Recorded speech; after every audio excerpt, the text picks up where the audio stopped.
until we go live.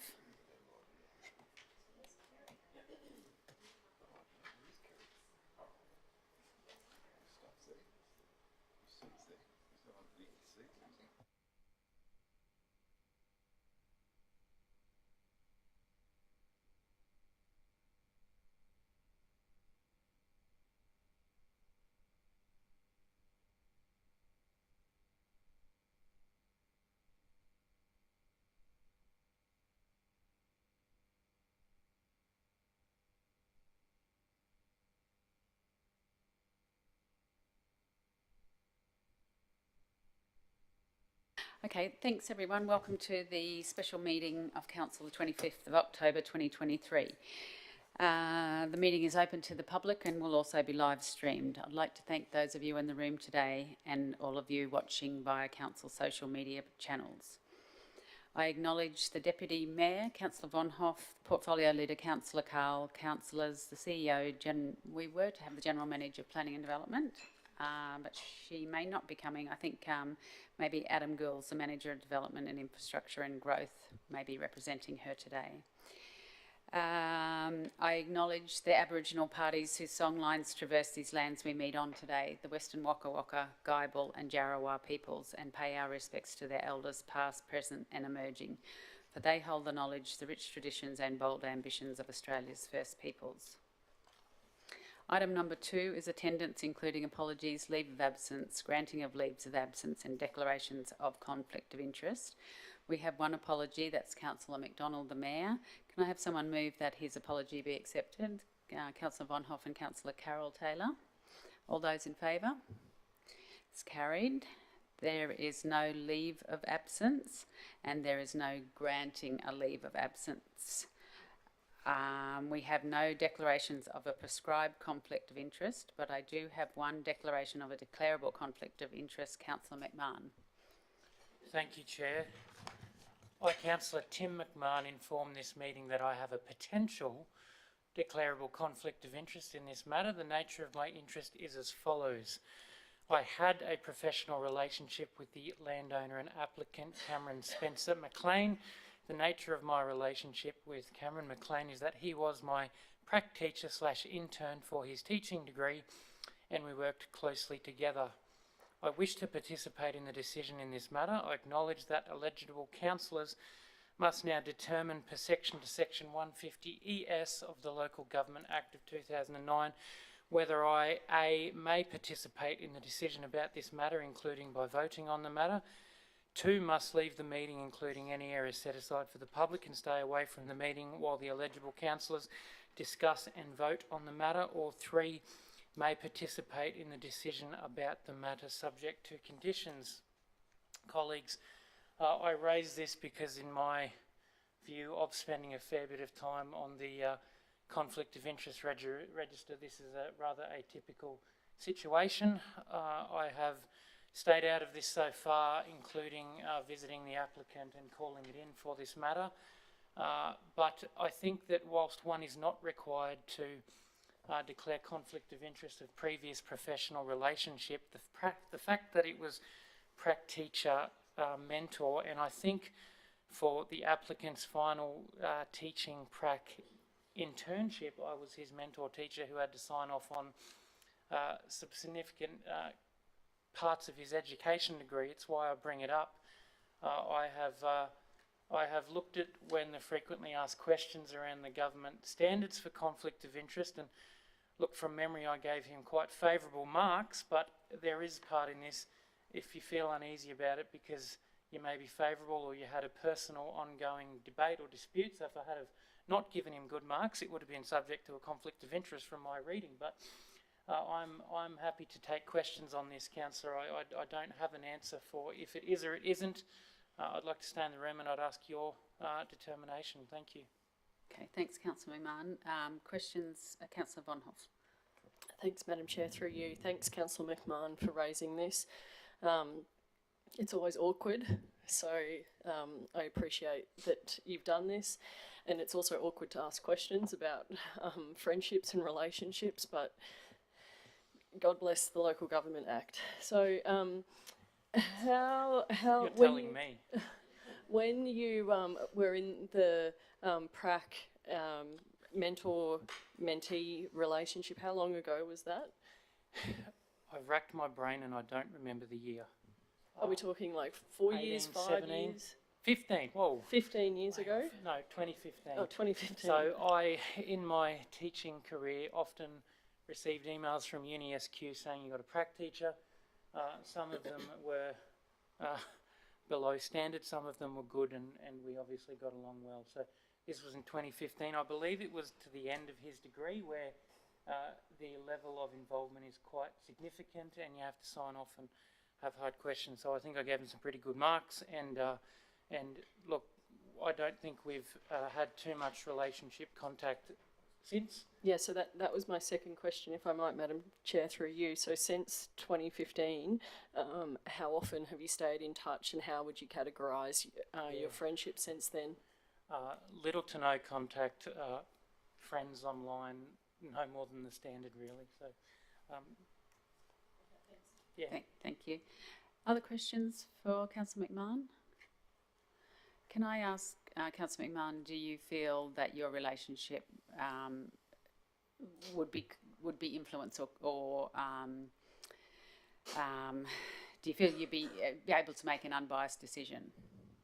Yeah, thanks, Chair, for the question. I do feel I would be able to make an unbiased decision on this matter. I do feel that there is an FAQ about if you feel uneasy about making the decision that may be favourable to them, which is when you've generally got a close personal relationship. Look, there's some papers around that probably said I signed off on his teaching degree, or part of, not the teaching degree. I don't feel like I couldn't make an unbiased decision at this point in time. Thank you. Councillor O'Shea? Well, Madam Chair, just with the answers that Councillor McMahon has given to those questions, and his belief that he can make an impartial decision, and the length, obviously, of the relationship and what it is now as opposed to when it was in that working environment, I move that he doesn't have a conflict and can stay in the room because he has no more to gain or lose than any other person in this decision-making process. Okay, so Councillor O'Shea is moving that Councillor McMahon doesn't have a conflict and is able to participate in the debate. Do we have someone to second that motion? Councillor Shine, all those in favour? It's carried. And now we need a division. So all those in favour? Are you voting? I did not vote. I didn't think I was allowed to. No.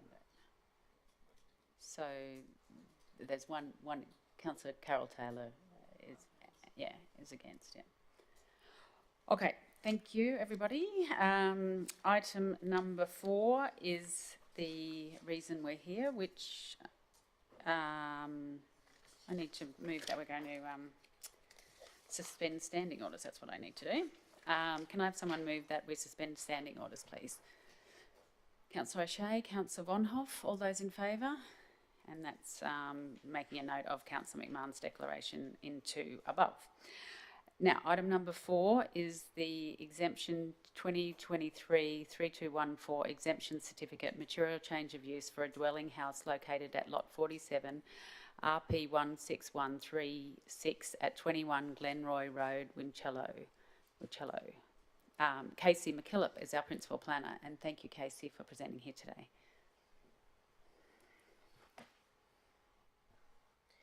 Good afternoon, Madam Chair, councillors, council executives, fellow staff and guests here today. I present a request for an exemption certificate, council reference EXEM 2023-3214, being for a proposed dwelling house located at 21 Glenroy Road, Wincello, specifically lot 47, which was called in and is before you for your consideration and determination today. If we could please bring up attachment 4. So it's just the aerial map of the site, and the proposed dwelling is located approximately there. The subject site has an area of 4.047 hectares and is identified within the limited development constrained land zone under the Toowoomba Regional Planning Scheme. In accordance with the planning scheme, a dwelling house in the limited development constrained land zone triggers an impact assessable material change of use development application. If you could please bring up attachment 5, zoning map, which shows the zoning of the surrounding area. The subject site is highlighted in red there. The applicant seeks an exemption certificate to facilitate the construction of a single-storey dwelling house on the subject site without the requirement for a development permit to be obtained as required by the planning scheme. The subject site is approximately 140 metres from the former Peachy McLaglen Road, with frontages to both Glenroy and Greer roads, which are unformed dirt tracks, mostly covered with grass. As per the submitted letter and plans, which is attachment 9 of this report, the dwelling house is proposed to be serviced by rainwater storage, off-grid solar power and a wastewater treatment system. The site is surrounded by grazing land currently owned by the applicant and the applicant's family.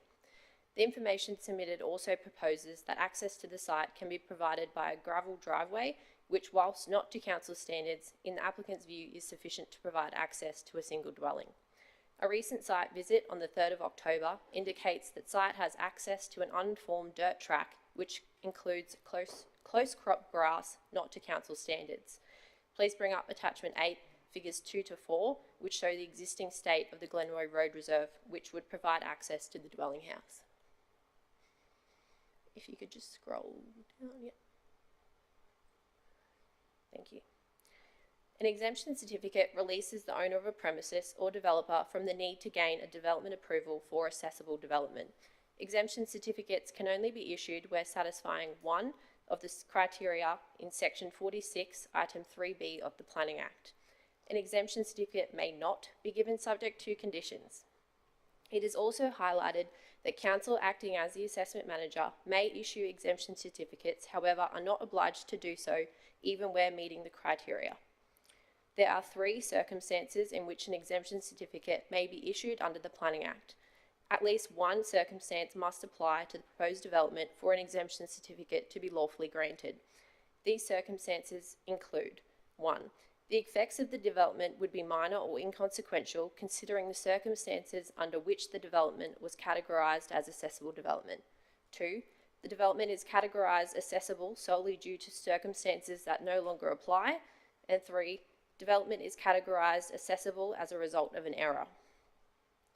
As per the assessment undertaken and detailed within this report before you, the proposed development is not considered to meet any of the circumstances in which an exemption certificate may be applied for and given, particularly given that the identification of the subject site in the limited development constrained land zone and making a material change of use for a dwelling house in the zone accessible development is deliberate in order to ensure issues including serviceability are addressed in the development assessment process and are able to be conditioned where appropriate.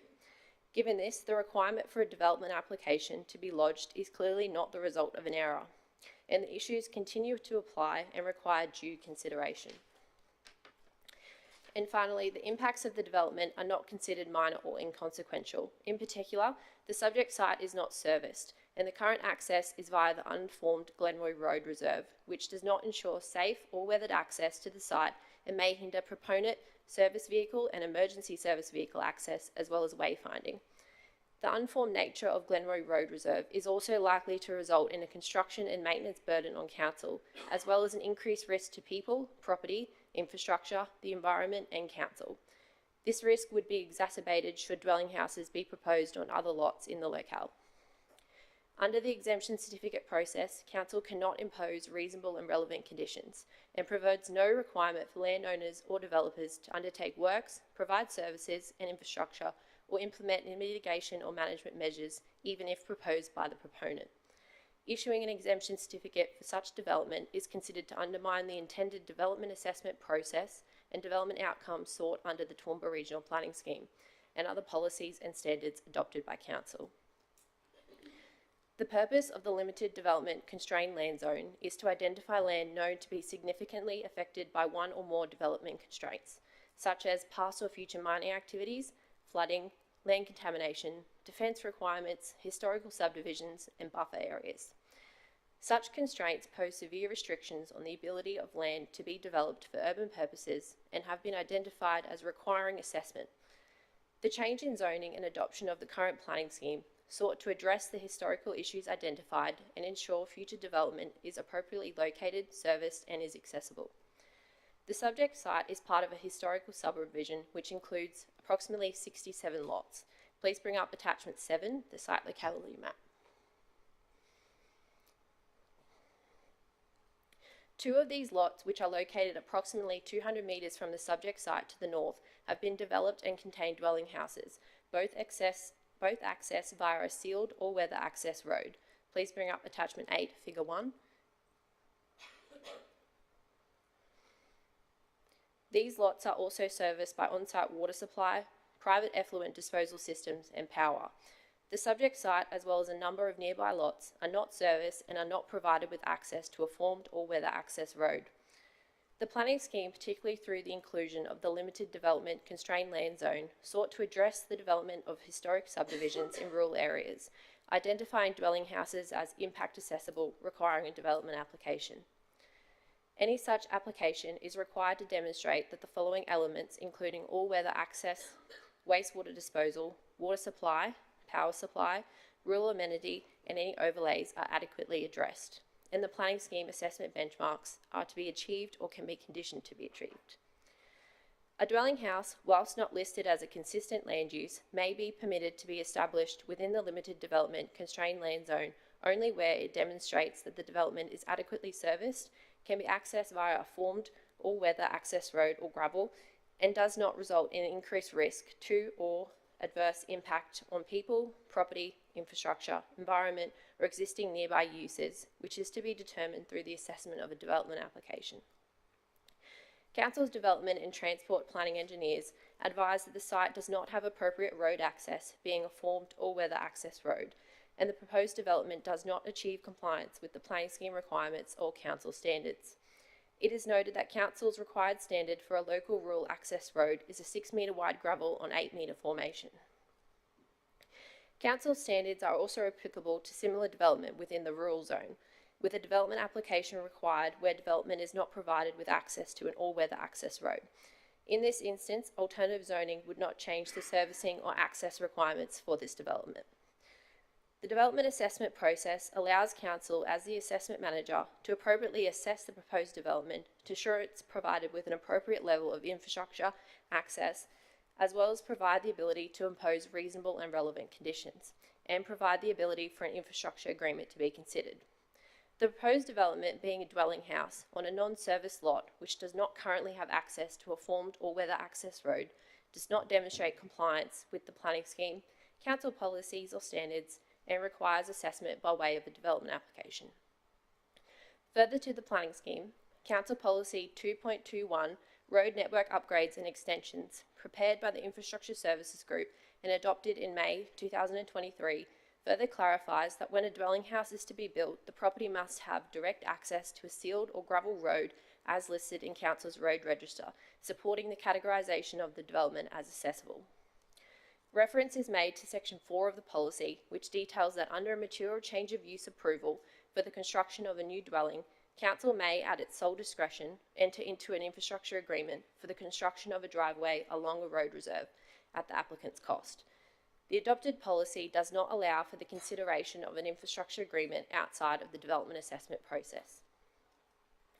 It is advised that issuing an exemption certificate in this instance has the potential to result in other nearby landowners or owners of other similar undeveloped land in the Toowoomba region making similar exemption requests. Approval of an exemption certificate for a dwelling house in the limited development constrained land zone may result in an increased road construction and maintenance burden on council, as well as a potential safety risk with development not provided with the required standard of access or services to support the development. Road reserves, specifically Glenroy and Greer Road Reserves, are public spaces in which council are responsible for, and anyone is permitted to drive or walk along them.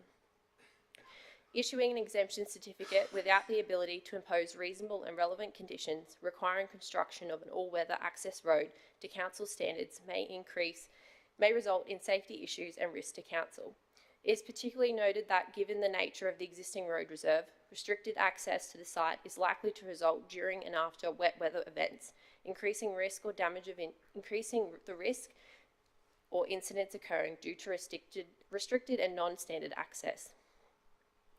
The applicant has advised that the development could be serviced by on-site water and wastewater infrastructure. However, council cannot impose or enforce requirements and standards by way of an exemption certificate. Therefore, there would be no enforceable requirements regarding the provision of access and services. It is further noted that there are over 60 similar land parcels in the immediate locale, which may be developed for a similar land use, likely resulting in a safety risk and potential community expectation that council will construct a road or service development not planned for or intended. In summary, the development has been assessed with regard to the applicable criteria as identified within this report. The assessment of the request has determined that the proposed development does not meet any of the three circumstances in which an exemption certificate may be applied for and given in accordance with Section 46, Item 3B of the Planning Act. A dwelling house on a non-service lot which does not currently have access to a formed all-weather access road does not demonstrate compliance with the planning scheme requirements, policies or standards and requires assessment by way of a development application. And further, is not considered to be minor or inconsequential. Further, it is again highlighted that an exemption certificate may not be given subject to conditions or seek to impose any requirements on the developer. It is therefore recommended that an exemption certificate not be granted and a development application for a material change of use be lodged with council for assessment, providing the ability for reasonable and relevant conditions to be imposed as part of any forthcoming approval. Thank you, and I welcome any questions. Thank you very much, Casey. Questions for the officer? Councillor Shine. Thanks, Chair, and thank you for your comprehensive, detailed presentation. Just a couple of questions. The first one is, if this had been brought, if the applicant had proposed to build what's now being proposed prior to the change of zoning, which according to the submitters to the applicant's letter was in 2012, would things have been different from the council's perspective? Through the chair, councillor. So under the Crow's Nest Planning Scheme of 2007, a dwelling house was accepted development subject to requirements. The requirements don't specifically indicate that a road would have to be provided. However, similar development in the area, including those two dwellings to the north, have provided that. As part of the change in zoning and the adoption of the current planning scheme, the limited development constrained land zone was adopted, and this was to specifically address the issues identified with historical subdivisions, being that they don't have services, there's issues with access, and just the development in those locations. So it was deliberate in changing the zoning, particularly for this land parcel. I think just from memory, looking at the houses to the north, one of which would have been built well before the Richmond Road there. Is that correct? Through the chair, councillor, I can't confirm that. Due to it being in Crow's Nest in the historical files, we couldn't confirm that. I understand the purpose of what we've got, and particularly as it relates to some other issues in the region, and but you know, not all roads are the same, not all surfaces are the same, and I'm just wondering, is there some way, I know you can't impose conditions, but if there was a voluntary way of binding the applicant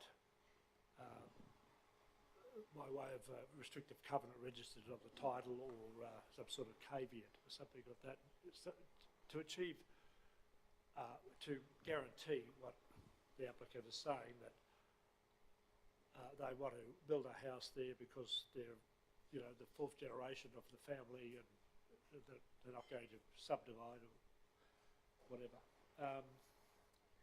If there was some binding arrangement which would bind their successors and title as well, would not the purpose of the bylaw be achieved? Through the chair, councillor, There is no way for us to impose conditions or any requirements. The construction of a road could occur prior to the dwelling house, but they would still require an operational works development application.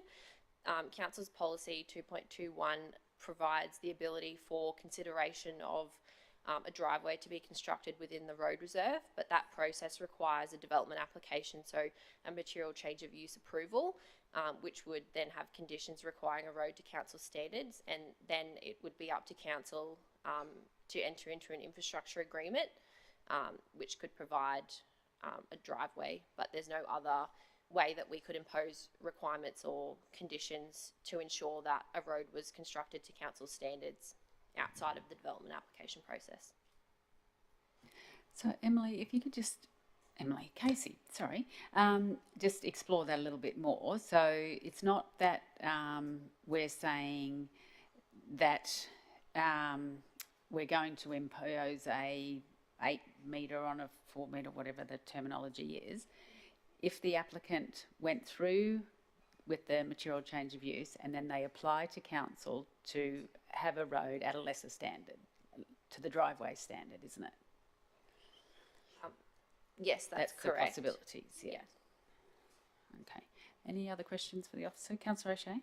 Yeah, thanks, Madam Chair. Thanks, Casey. Can I just ask, just on the report, board books pages 18 through to 21, I just want to understand, so our internal referrals in regards to this, so the different branches of development engineering, development services, transport and drainage, etc., all the way through to strategic planning and economic development.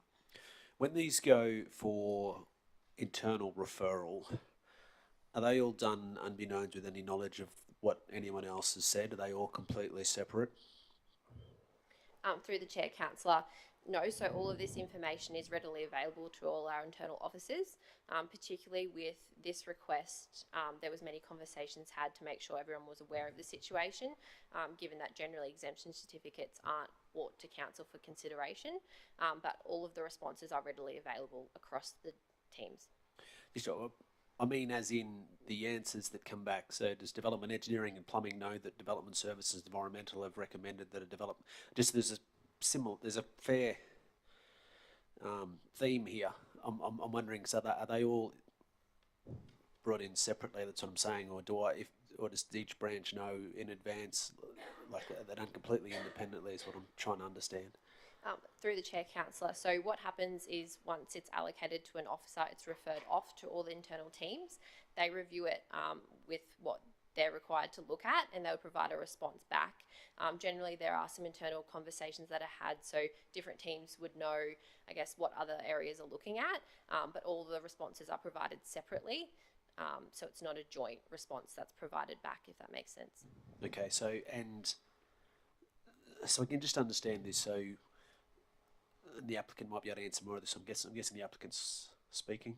Yes. Sorry. Yeah. So, but just so the applicant has requested an exemption, but there are other options which I'm taking through this is which has been suggested or referred through an MCU. Is that right? So it's not that the development can't happen. It's just under this process conflicts with. Is that correct? Yeah, through the chair, councillor, that's correct. So under the planning scheme, a material change of use is required for a dwelling house in this zone, and it's impact assessable. So the exemption certificate request basically exempts the developer from having to go through that process. So our recommendation is to not grant an exemption certificate, and that they go through the development application process and lodge a material change of use development application with council for consideration. And just final question, I might be delving into history and one of your esteemed colleagues might know more. How often do we issue an exemption? Historically, is that a... As you can tell by the terms of it, it's fairly broad, the concept of an exemption certificate. This is the first time we've probably had an exemption certificate for this specific instance, but there are for subdivisional arrangements, there are for, say, for example, someone wants to reuse an existing building and they can't meet, say, a landscaping setback requirement or something like that, they may get an exemption certificate for that.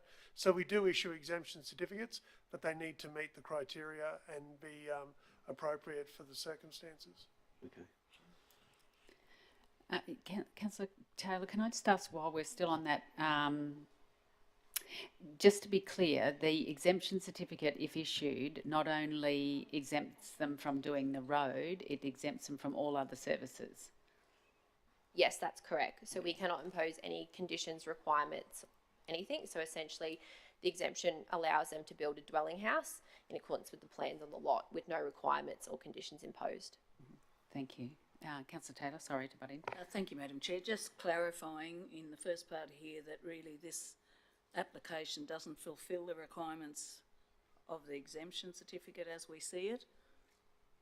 And number two, another thing I just to clarify also, that any development approval, including an exemption certificate, stays with the land. So regardless of what happens 20 years down the track or whatever, that's still there without a road. So that's true, isn't it? Yeah, thank you. Can I ask a question about the rest of the lots on the historic subdivision? I know that the current applicants say that it's farming and whatever, and that they'd have no intention to subdivide it. Does it mean, though, that there could be 67 houses potentially built on each of those on that historic subdivision? Yes, that's correct. So under the current scheme, they would, if they wanted to develop it for dwelling houses, they would have to come through and lodge a material change of use development application. If an exemption certificate was issued in this circumstance, we may see similar requests for consideration of that nature. All of those other lots are on separate titles, so they could be at any point unsold. Okay, thank you. Councillor Melissa Taylor? Thank you, Chair. On that note, Casey, may I just ask, so this is one lot out of 67 lots. So the applicant is requesting an exemption for this one particular lot, not on 68 lots, so that if the other 67 were to be developed, they would have to have an exemption put on the other 67 lots. Through the chair, that's correct. So they can't develop the 67 without further exemptions put on those lots. That's correct. Thank you. Councillor Von Hoff? Thanks, Madam Chair. Through you, Casey, thanks for the report, and thanks, as Councillor Shine said, for the very detailed and thorough prelude that you gave us. Thank you for that. Wendy, can I see attachment number 5, please, the zoning map? Thank you. So, first, some clarity, if I might, Madam Chair. The part in red is the block that has been requested for, or the place that has been requested for an exemption today. Had the applicants built on the other side of that northern boundary, so that they had frontage on Peachy McLagan Road, there would be no issues here. They would have the access that would not require the appropriate road access as we describe it, with the all-weather access and constructed to the standard that council sets. Is that the case? Through the chair, that is partially correct. So given the zoning, it would still require a development application to be lodged with council. However, they would have formed road access, so we wouldn't be particularly looking at that. We would just likely impose conditions that required that access to be maintained, and then we'd be looking at the other issues, including servicing and things like that. But they wouldn't, they'd still be required to lodge a development application under the current scheme. Okay, thank you. And then if we,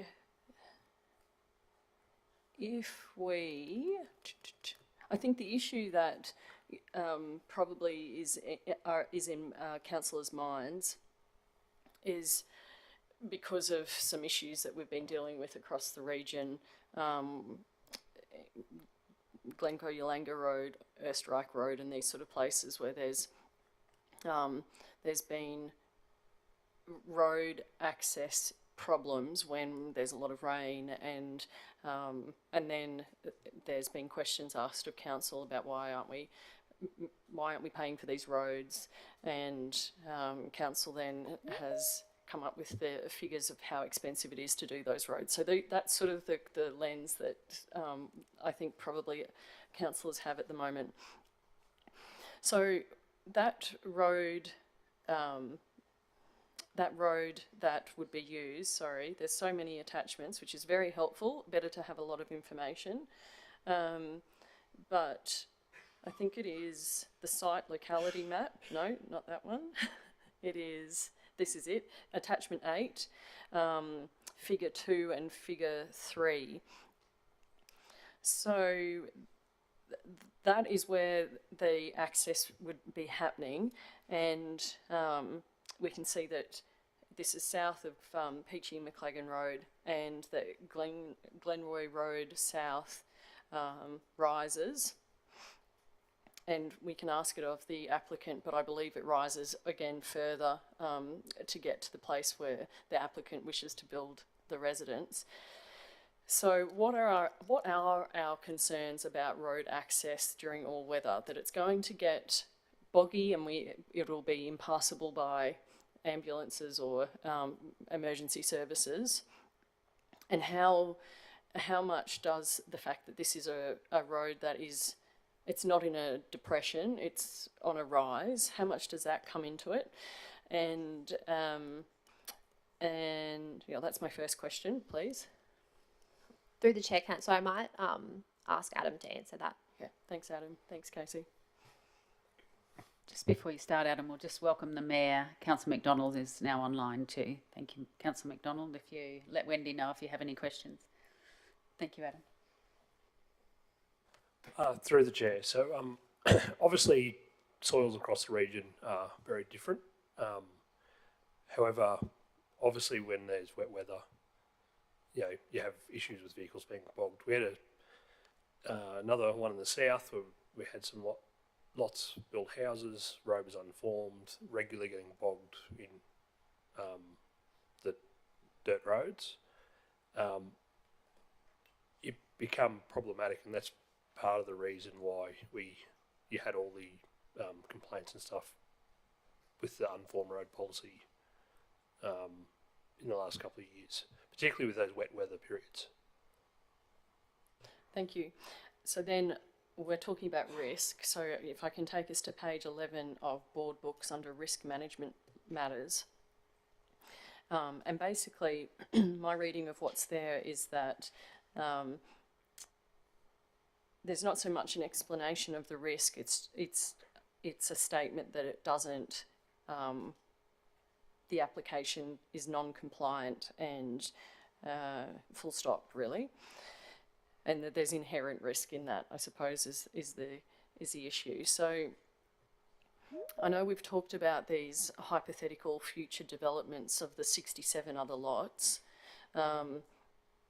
but if that remains hypothetical and we just have the one applicant who wants to build their family residence,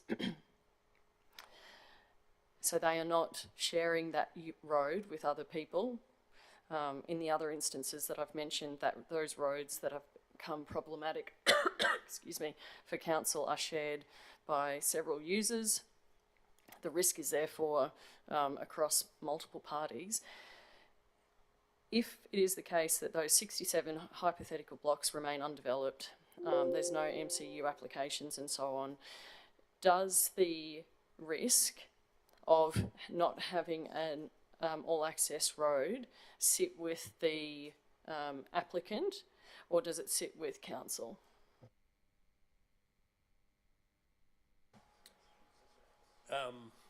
So just to cover off, so that section that you're referring to in the report refers to the Planning Act exemption criteria, exemption certificate criteria. So it probably wasn't necessarily considering the physical risks associated with a lot with a road. It's more the legislative risk. So in terms of your question, we can't prevent that landowner selling all 67 of those blocks. We've had other instances where people go in, buy these sorts of, and then sell them off the real estate then, as part of their sales pitch, says, "Oh no, go lobby council, they'll build you a road," and that's how, we've had some of these come to us previously. And I think Hurst Glen Road was one of those case in point where they'd sold 16 lots, and the real estate said, "Just go talk to council." So we can't prevent that. There's nothing preventing those lots being sold. Excuse me. Okay, thank you for that. But they would have to still go through an MCU process, correct? Correct. Just on that though, the fact that someone's been granted an exemption certificate, I know you don't talk about what's precedent and what's not, but that's, I gather, the risk, I suppose, isn't it, that there's a precedent being set? Yeah, correct. Yeah. Councillor Farquhar? Thank you, Chair.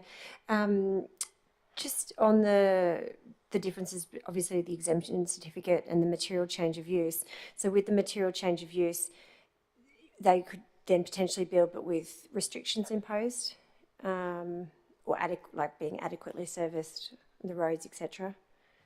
Through the chair, that's correct. So with a development approval, council has the ability to impose reasonable and relevant conditions, and as part of that, generally look to seek to condition the requirement for adequate servicing, access and the like, which would then require the developer to achieve that and maintain it for the life of the development. Councillor McMahon? Thank you, Chair. Appreciate the report, very informative and well done. I do have a number of questions, some we've touched on. So this historic subdivision, and I know Councillor Shine asked and you said you were unsure, but is this like post-World War II kind of thing that we're talking, or how long has this been here? Through the chair, don't know exactly, but Well, sorry, you're saying? yeah, sorry, don't know exactly. We have a variety of these throughout the region. Some of them were formed when rail lines went through and they subdivided land to actually provide accommodation that follows the rail. Others were soldier settlements at different times through the history of Australia. I couldn't tell you exactly what time. We could probably try and hunt it down, but they feel like soldier settlements, but I don't know for sure, sorry. Sure. So we go along Peachy McLagan, and Glenroy Road North has a fully formed bitumen road. So can you tell me what you know about that? Was that built by council? Was it built by an applicant? I'd love to know. Don't know who built it, I'm sorry. I'm sure the landowner will probably be able to tell you. I'm sure when I'll be able to tell you. Right, I'll save that one for then. So this was originally different zones, it's semi-rural, and then in 2015 we changed it. Is that correct? Through the chair, so under the Crow's Nest 2007 scheme, it was in the rural zone. Upon the adoption of the current 2012 Toowoomba Regional Planning Scheme, the zoning changed to limited development constrained land zone. Sure, and reading from your report, we changed it to limited development constrained use zone is deliberate in order to ensure issues including serviceability are addressed in the development access assessment process and able to be conditioned. So we did this as a deliberate attempt to make sure we did it properly, but I don't know how I'd feel if I owned lots of those blocks there and then council came along and said, changing it to constrained use, can't build a house, or it's a lot harder to. So that process for changing the zoning, did we consult landowners on that? Can you tell me that process? Through the chair, yes. So upon the adoption, or prior to the adoption of the current planning scheme, council undertook public notification in accordance with the now superseded Sustainable Planning Act, which required notification to the landowners and a number of community consultation events. Okay, thank you. I have a few more questions, and they are questions, Chair. May I continue? I might come back to you. How about that? Okay, thank you. Let's hear from Councillor Farquhar. Oh, I was just going to say to Councillor McMahon that I believe it's been in the family since the 1800s. So it's been with the family for a while. Okay, no questions. Councillor Carol Taylor? Madam Chair, I was just going to, it was in the officer's presentation, but and having sat round here when we were developing the new planning scheme, this isn't an isolated development, a historical development. We have them all over the Toowoomba region. So that's just all I wanted to say. It's not an isolated development, and they're all being used as farmland because the survey was just put over the top of them. Didn't change them; they were still farmland. But the actual reality remains that anybody can do what this happens if we prove this. Councillor McMahon, back to you. A few more questions. Thank you, and I appreciate the opportunity. So the correct process that you're wanting to follow is to go through a development application for this site for an MCU, which would probably, and I'm not crystal balling here, I'm asking for advice, which would generally mean put a proper road in and those kind of things. So is that where the standard DA goes here? Just with that, sorry, right, wrong button. Just with that, we can't prejudge what may happen in that application process, but the issues that are flagged in that zone are about the servicing of those areas, and we have a policy that talks a bit about how we might address some of those with regards to the construction, and then potentially an infrastructure agreement to maybe reduce it to a driveway standard where appropriate. Okay, yeah, no, aware of that policy, but just wanting to clarify that process. I suppose two more questions. When one is driving around the countryside of Toowoomba region, one often sees small houses, little more than a caravan, often on the middle of a hill with no road access at all, and then, you know, we get these things and council's all over it, but how many of these kind of developments that council didn't even know about do we have across Toowoomba region? Through the chair, councillor, I couldn't comment on that. The current process is to come to council and lodge a development application for our consideration. There might be a number of historical dwelling houses located in the Toowoomba region that weren't required to go through this formal application process. However, what we're considering now would require that process. I thought you might say that. Thanks. So my last question, Chair, that what you're asking us to determine today is if an exemption certificate should be given, right? Not if the road's good enough, it's if an exemption certificate should be given.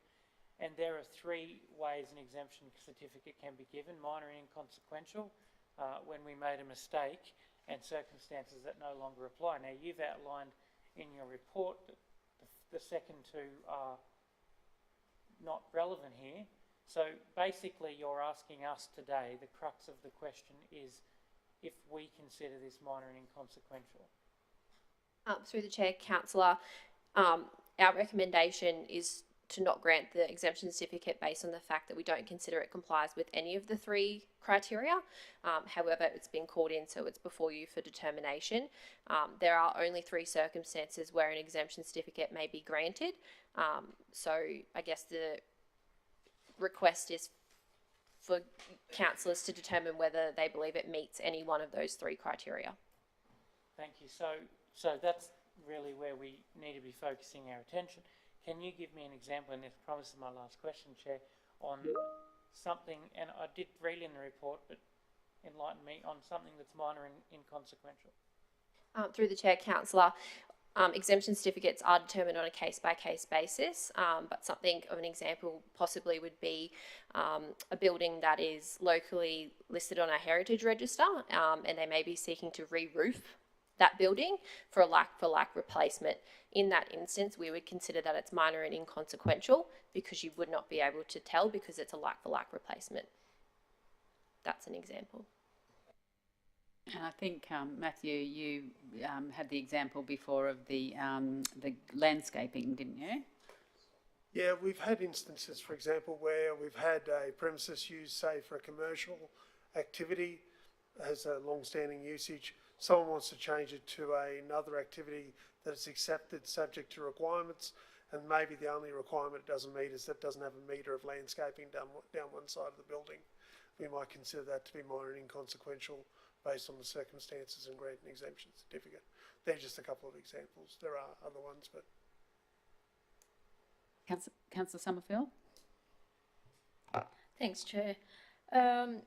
If I could, on Board Books 26, it talks about local categorising instrument, and the proposed development requires assessment against the entire planning scheme, particularly the following assessment benchmarks: strategic framework, limited development constrained land zone, environmental standards code, integrated water cycle management code, landscaping code, transport access and parking code works, services code, water resources catchment overlay and flood hazard overlay code. That's a significant number of benchmarks, and we're talking about a house on a 10,000 acre block, and I kind of see that as being insignificant, to be honest. And it's on a farm which is 25. Sorry, that was a 1,000 acre block. On a farm that's 2,500 acres.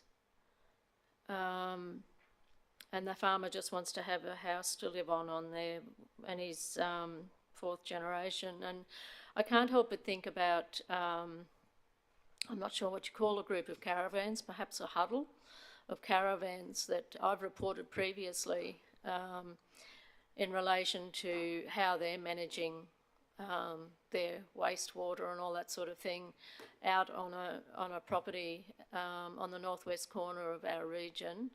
And I drove past there the other day, and it's still there. Nothing's happened, but council is aware of it. And we've got this one house that's going to be built there, and I struggle to see how this can be considered significant. And you mentioned a bit of landscaping or replacing a roof or something like that, but this is one little house, and we have got the design of the house there even, so we know exactly what it's going to look like on 1,000 acres. And I just I don't know, I keep getting my acres mixed up. 10 acres it is. Is it 10 acres? 10 acres, sorry. 10 acre block. And I just think that that's not significant, and I haven't actually heard anything yet that can convince me otherwise. I just... you talk about in there, talking about water and wastewater and electricity. I think the one thing, and I'm glad our General Manager of Planning's in the room today, because I think that's something that needs to be addressed in our new planning scheme, around bringing our planning scheme into this century with the technology that we have today. If you consider the wastewater treatment plants that are available for private homes these days, you consider the fact that people can be off the grid with electricity, these are the sort of things that are creating roadblocks. And I couldn't help but think of our local government and planning minister, Stephen Miles, this morning when I was reading some more of this. And I was thinking he's actually taking over some of the planning schemes in Queensland, and it really worries me, because we do want to get good local knowledge developments happening in all of our council areas. And I just think that he's wanting to get more houses, the communities are all wanting to get more houses, and we're putting these sort of, can I say, roadblocks in the way to stop this sort of thing happening. And I just can't see how this is significant. I'm sorry. So did you have a question, councillor, for the officer, or? Well, I was hoping that they could enlighten. Councillor Taylor? I think, Madam Chair, we're starting to debate rather than ask questions. Well, my question, thank you. My question was, can you enlighten me how this really is significant when it's on a 10-acre block, in a 2,500 acre block of a home, of a property that has been in, it's now this 5th generation living on it. Through the chair, councillor. Reading the criteria under the Planning Act, it's not so specific to just minor and inconsequential. So if I could reread it, it's the effects of the development would be minor and inconsequential, considering the circumstances which the development was categorised as accessible development. So as outlined in the report, council were deliberate in introducing this zone, and we were deliberate in making a dwelling house impact accessible, primarily due to the historical issues that were identified with subdivisions like this, being that they had limited services or no services, no formed roads, limited access, and they were in areas that were severely constrained. So in our view, given that it's not serviced, there's no road access, and the potential risk and construction maintenance burden on council, we believe that the effects of this development are not minor and inconsequential. Councillor Melissa Taylor and then Councillor Carl. Thank you. Thanks, Casey. Where was I at? Want me to come back? Oh, to you? no, I just remembered, sorry. There was so many points being made. So can you just, Casey, explain to me so I can understand? It says that there must be services to the block. So when you say that, do you mean waste collection, sewer, water? Is that what you mean by servicing the block? Through the chair, councillor, yes, that's correct. So in this nature, given it's a rural style block, it's on-site wastewater or effluent disposal system, power supply, water supply, and access to a all-weather road. So then, can I just ask, so we've got, and again, I'm just trying to understand, we've got big blocks out near the university that don't have sewer to them, and they've got their own effluent system on their block, and they are completely off-grid with electricity and have their own power source. So how is that different if this applicant is able to do that on this block as opposed to, blocks near the university that have those services? Through the chair, council, I might just add to my previous answer that we'd also consider waste collection as well as emergency service vehicle access further to that. And to answer your question, they would be permitted to have on-site private services. What we're looking at is to make sure the development is adequately serviced, whether that's via reticulated network or via private on-site systems. Okay, so if I'm just going to play devil's advocate here. So we've got a farmer who's farming, you've lost me, Councillor Summerfield, 25 acres. Very confused. 2,500 acres. No, that's right. 2,500 acres, and they fall off a horse right in the middle, and the emergency services can get to them on the current road reserve. Then why would that be different to having a house built there and emergency services getting access to that house? Through the chair, councillor, with the current state of Glenroy Road Reserve, we don't believe that emergency service vehicle access would be able to be achieved at all times, and that is why the requirement for a formed all-weather road access has been proposed. So if there was no house and the farmer had an accident on his horse, we couldn't get emergency services to the victim? Through the chair, councillor, that would be up to the emergency services. Their preference would be to have legible formed road accesses. However, it would be up to them in the situation, the circumstances on the day. It is a public road reserve, so anyone can walk or drive along it. It would just be in its current state. Officers raise concern about its standard and being able to provide access at all times. So then that leads me to my next question, if I may, please, Chair, through you, is that if it's public access use now, and I've lost the page that I was on, that's the definition of a road reserve, is that there is public access available to that at all times. So explain to me the difference of having a road reserve with public access now and as opposed to a family having access to their home of one block out of 67 on a road reserve or public use. I guess the difference is the council is permitting it to occur. At this point in time, there is no house.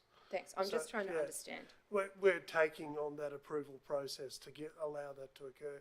Therefore, it changes the circumstances with regards to that. Right, thank you. We are up to Councillor Carl.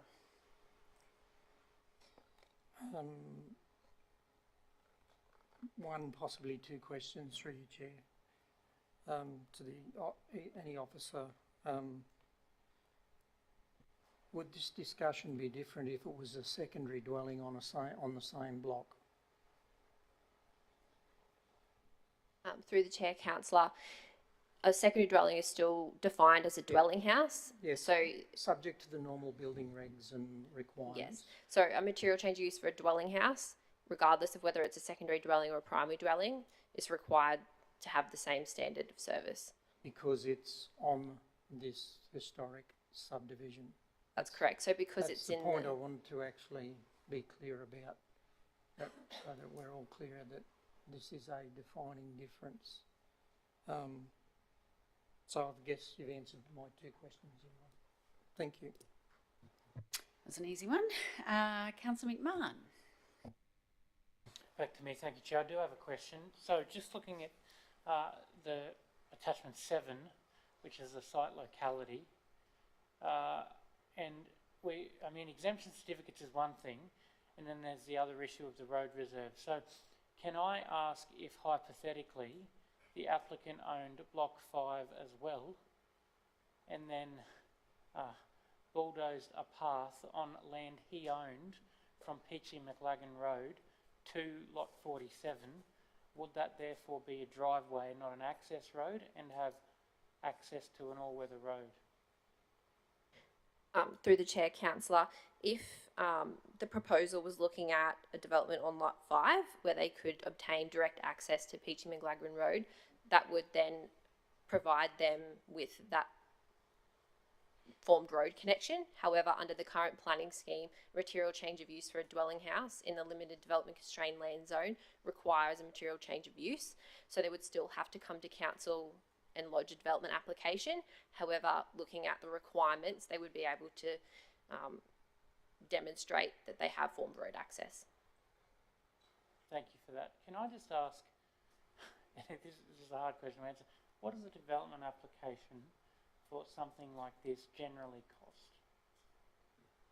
Through the chair, councillor, we could provide that to you. We don't currently have the fees and charges schedule in front of us. It's so complex, I wouldn't like to guess anyway, but. For a dwelling house, it's generally a lesser fee, given the nature of the application, but it's something that we could probably find out relatively quickly for you if you wanted to know. Oh, look, if we can't find out now, not really relevant. Thank you. Thanks, Councillor McMahon and Casey. Councillor Shine. Thanks, Chair. Just in relation to that question, I didn't quite understand the answer, but before I get to that, what's that strip between 5 and 47? What, is that some sort of a...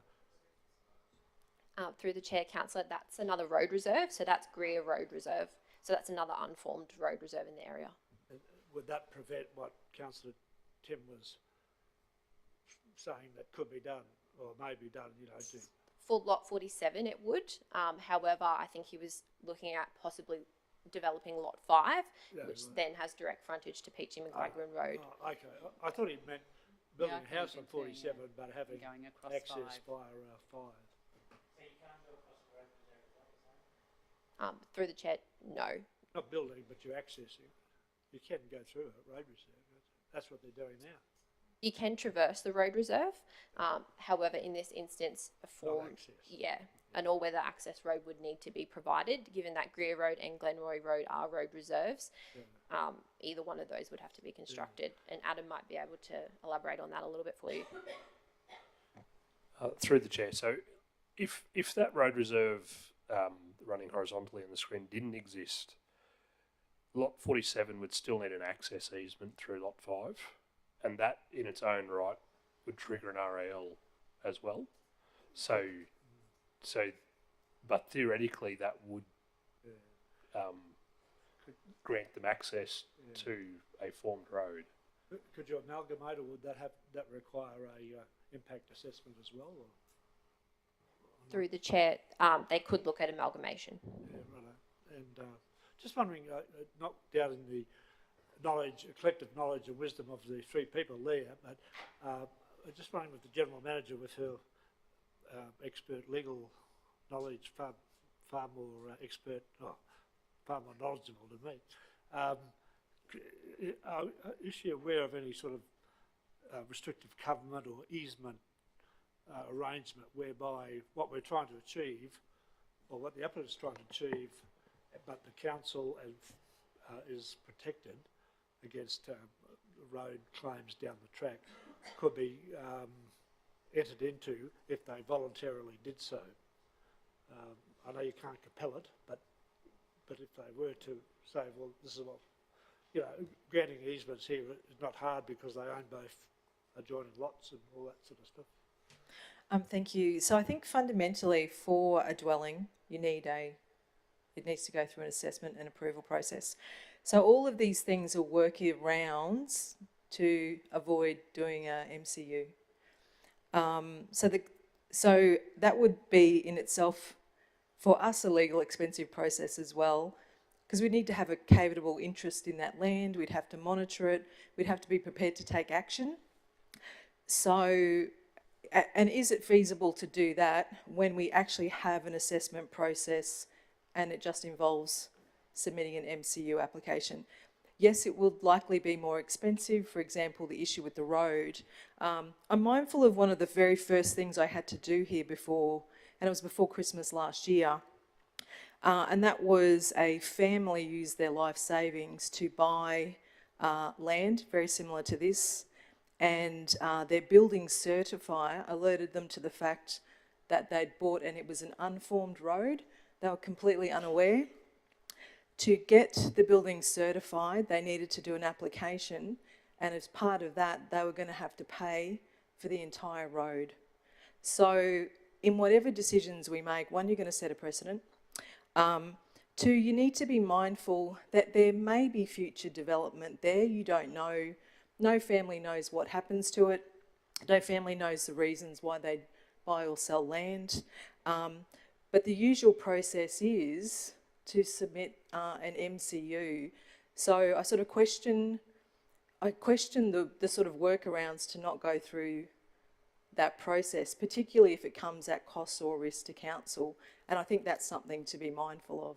I think Adam had a point too. I should say that Christmas one, that family were facing bankruptcy. Rod's team worked with us, and I think it was Christmas Eve where we actually agreed to allow that to go ahead without them having to pay to turn an unformed road into a road. So, and that was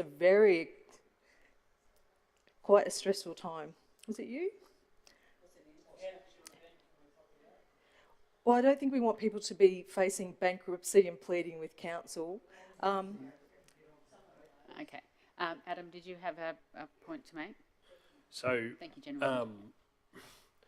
I think with this lot, given the zoning, it'd be very difficult to not have an MCU without, because of it is the limited development zone. However, you could amalgamate the lots with a vinculum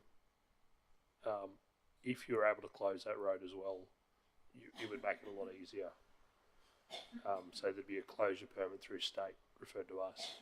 I'm not sure of the circumstances around those roads. Yeah. I think we can ask the applicant why he didn't choose lot 5. There might have been a reason for that from memory, but... Okay, we'll get to that. Yeah. Councillor Shine, you finished? Yeah, just on that last point though, and I take it's up to Rod or his section to determine that, but could they get an indication of what the what sort of a road, a minimum standard road would be required and the distance of it, rather than, you know, a road all the way up the hill, but one just to the front gate sort of thing. Is that likely to happen or unlikely? Rodney, I don't know, are you even able to? I guess it's, Yes, thank you, councillors. Look, each case, the costs come back to what the subgrade's like.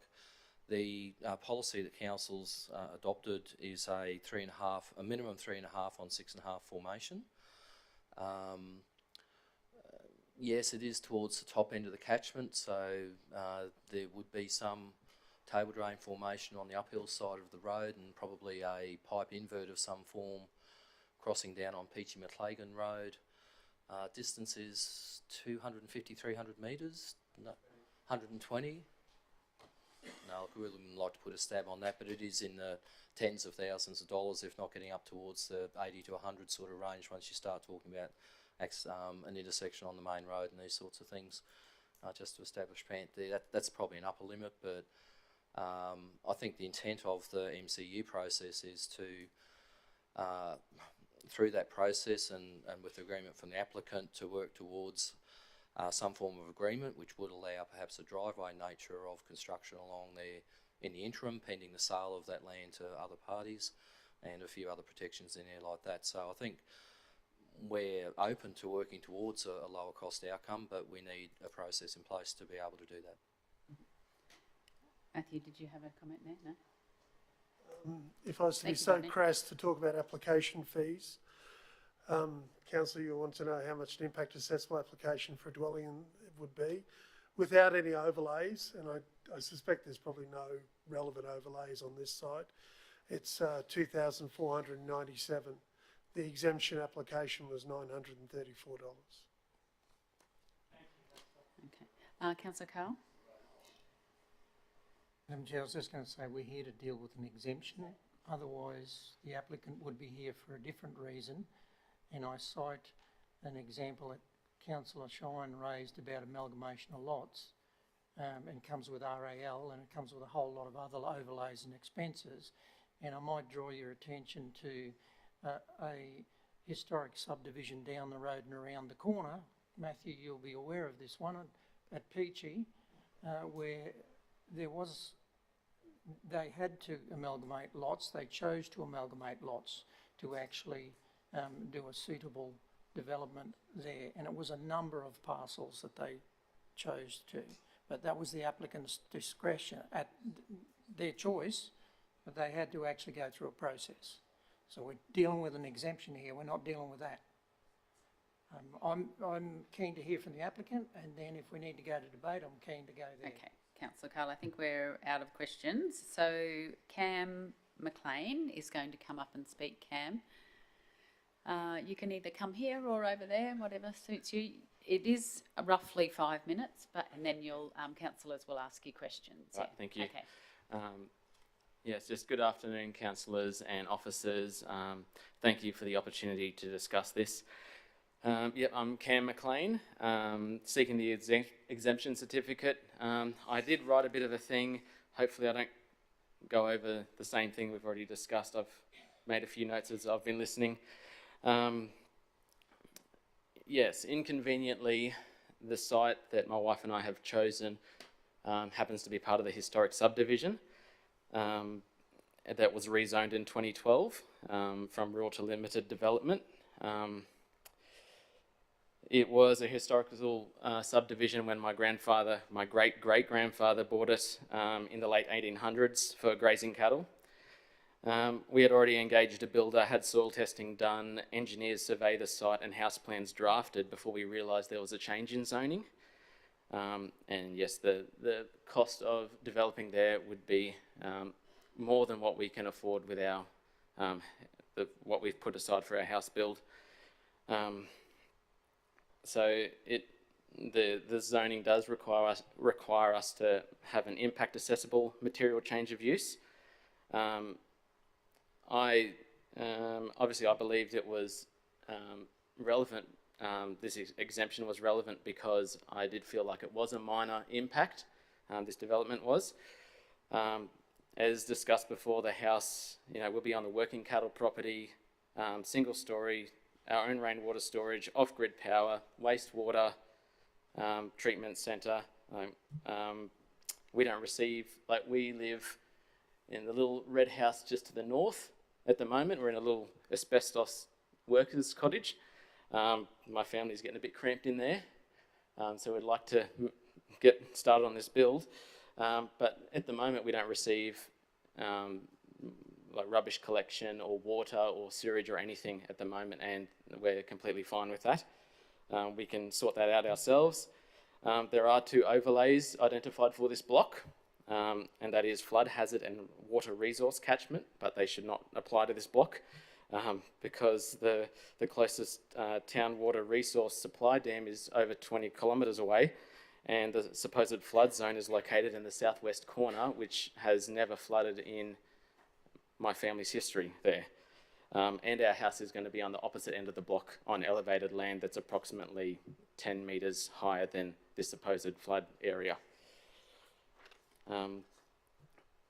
So the access to the block, that gravel road,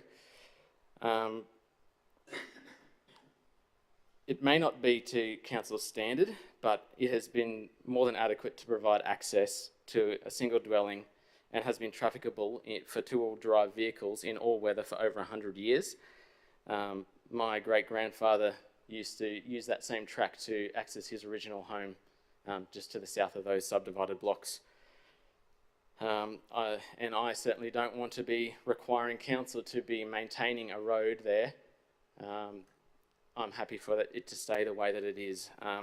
My concern, well, as mentioned before, it is low cropped grass there. It's naturally gravel road, very similar to what would be put in there anyway with a council unsealed road.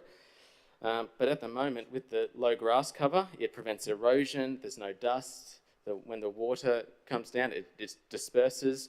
But my concern is if we grade that, we're going to open it up to erosion. If we're putting in gutters, water's going to pool somewhere, and we've got to do drainage and all this infrastructure to flow that water away. And to be honest, all the unsealed council roads that go up all around our property, they're pretty shocking. They've got corrugations and ruts and erosion, and they're dusty. And I'd hate to see this perfect road to be turned into that.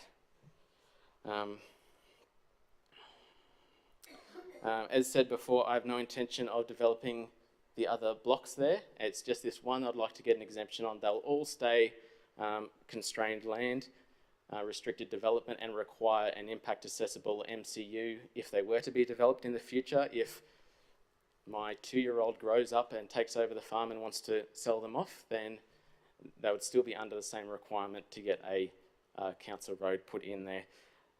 And if I was going to be developing them all, it'd be worthwhile putting a council grade road through. But for a single dwelling, I look at it and think for a glorified driveway, it's going to cost me a lot of money. It's been estimated to me by an engineer, it'd be $1,000 a metre, and it's 120 metres. So that cost will add up. So I don't think this development will pose any future issues for council. If it's just to that one block, all the rest are still going to be under the same requirement to get a council grade road put in. So up until now, with my emails with the planning department, I had not been given specifics. Thank you, Casey, for outlining the reasons there. I was not given specifics on why our proposed development of a single caretaker's residence surrounded by hundreds of acres of our own land would not be considered low impact. I just got the email just saying it did not meet requirements.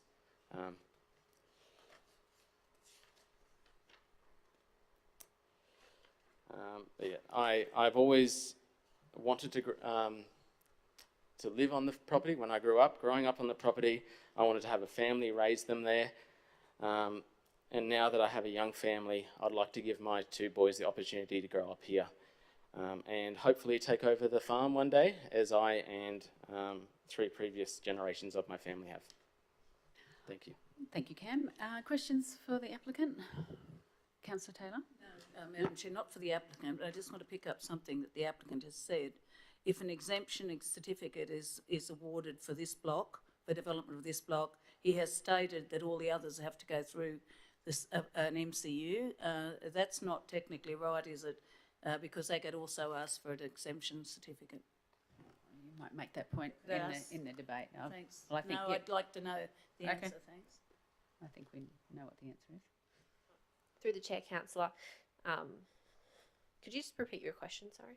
Well, if an exemption certificate is granted for this block and that access is accepted as whatever, which it isn't, it's been stated that if any of the others are sold off or wanting to be developed, that then they would have to go through the MCU process and develop the road. I don't know that that's correct. Through the chair, under the current planning scheme, the requirement is that a material change of use development application is lodged. If an exemption certificate were to be granted, we would envision that we would see a number of similar requests for either lots around this area or a number of other lots in similar zone land across the Toowoomba region seeking similar consideration. Councillor Bonhoff. Thank you, Madam Chair. Through you, is Mr. McLean or Mr. McLean? McLean. McLean, thank you.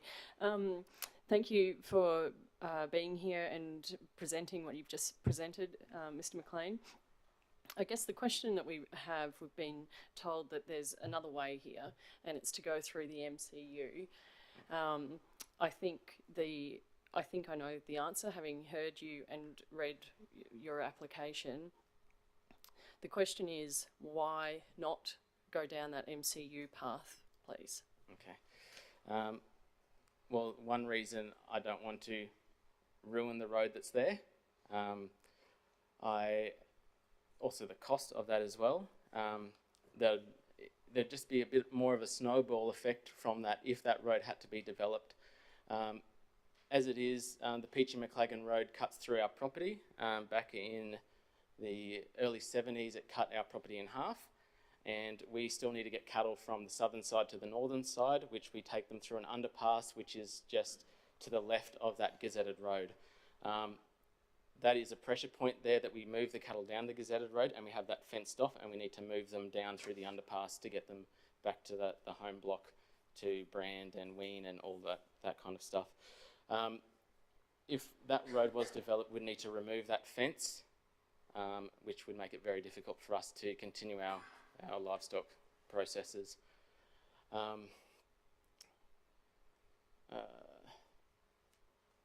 Sorry, I don't have any more. Okay. Councillor Summerfield. Thank you. My question was along the same lines, but was that to do with, there's been talk earlier about perhaps amalgamating a couple of blocks so that you've got direct access to the road. Could you talk further about that, please? Yes, so we did look at amalgamating those blocks, but as you can see, lot 38 and 45, if we joined 47 and 5, they would have no access. So that would not be granted. We need to amalgamate all 4 blocks and buy that road reserve that's between them all. And that was said to take years to get that application to be sorted out. And that includes the road closure would take a long time? Yes. Yep, thank you. Do we have any other questions for the applicant? No, I think, thank you, Cam. Well done. Okay. Well done, thank you. Okay, councillors, we've come to that point where we need to reinstate standing orders. Can I have someone move that we reinstate standing orders, please? Councillor Melissa Taylor, seconded by Councillor Shine. All those in favour? Okay, so the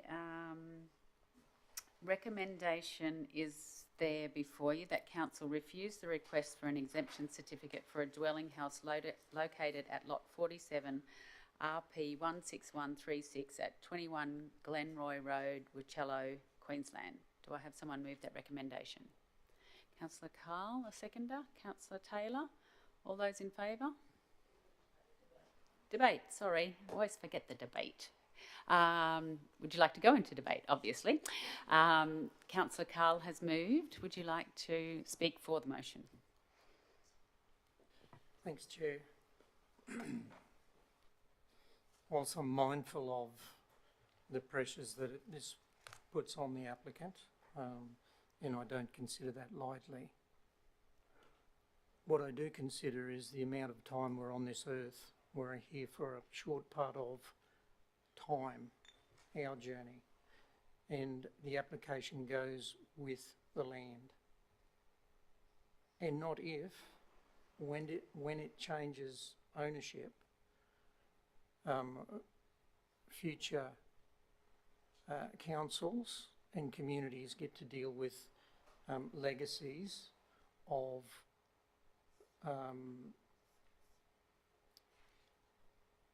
things that could have been planned better. And I drew reference earlier to one just around the corner from this one. And it's a very real problem, and it's surfaced. And that's just around the corner, let alone many of these legacies that are have been left. And that's not a fault, that's not laying blame at the current landowners at all. It's just the way things happened. But the reason why the officers have come here with due and correct process is to minimise and mitigate the risk of precedents. Because if you've got an opportunity to put an exemption certificate in for $900 versus $2,000 for the base charges of an MCU versus additional money, and not knowing that figure, but I dare say it would be more than a material change of use for a single lot to get a boundary realignment, road closures, amalgamation, all that sort of stuff.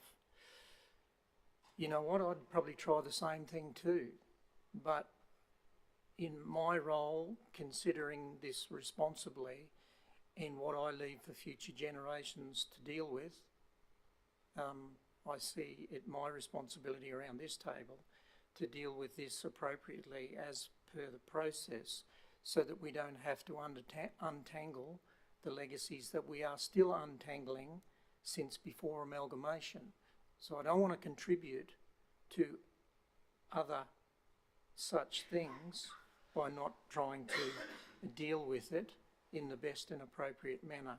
And I don't say that without empathy towards the applicant at all. I mean, it's a difficult position. But I have to put my hat on as a representative of impacts to beyond this applicant and more than this applicant. So that's the reason why I take the position I do, and I was happy to move the officer's recommendation, because based on the price of an exemption certificate and other options, and I remind you councillors, this is very likely, and the officer highlighted it there before, to trigger other applications for exemptions. Maybe not on this lot, these lots, but on other historic subdivisions across the region. But not only that, if we just take this lot in isolation and the property does change hands, not if, when, because we're not here forever, or a descendant of the family, it stays in the family, requests an upgrade for services based on an exemption that we've given in the past, and they could very rightfully do so, and say that it's a rightful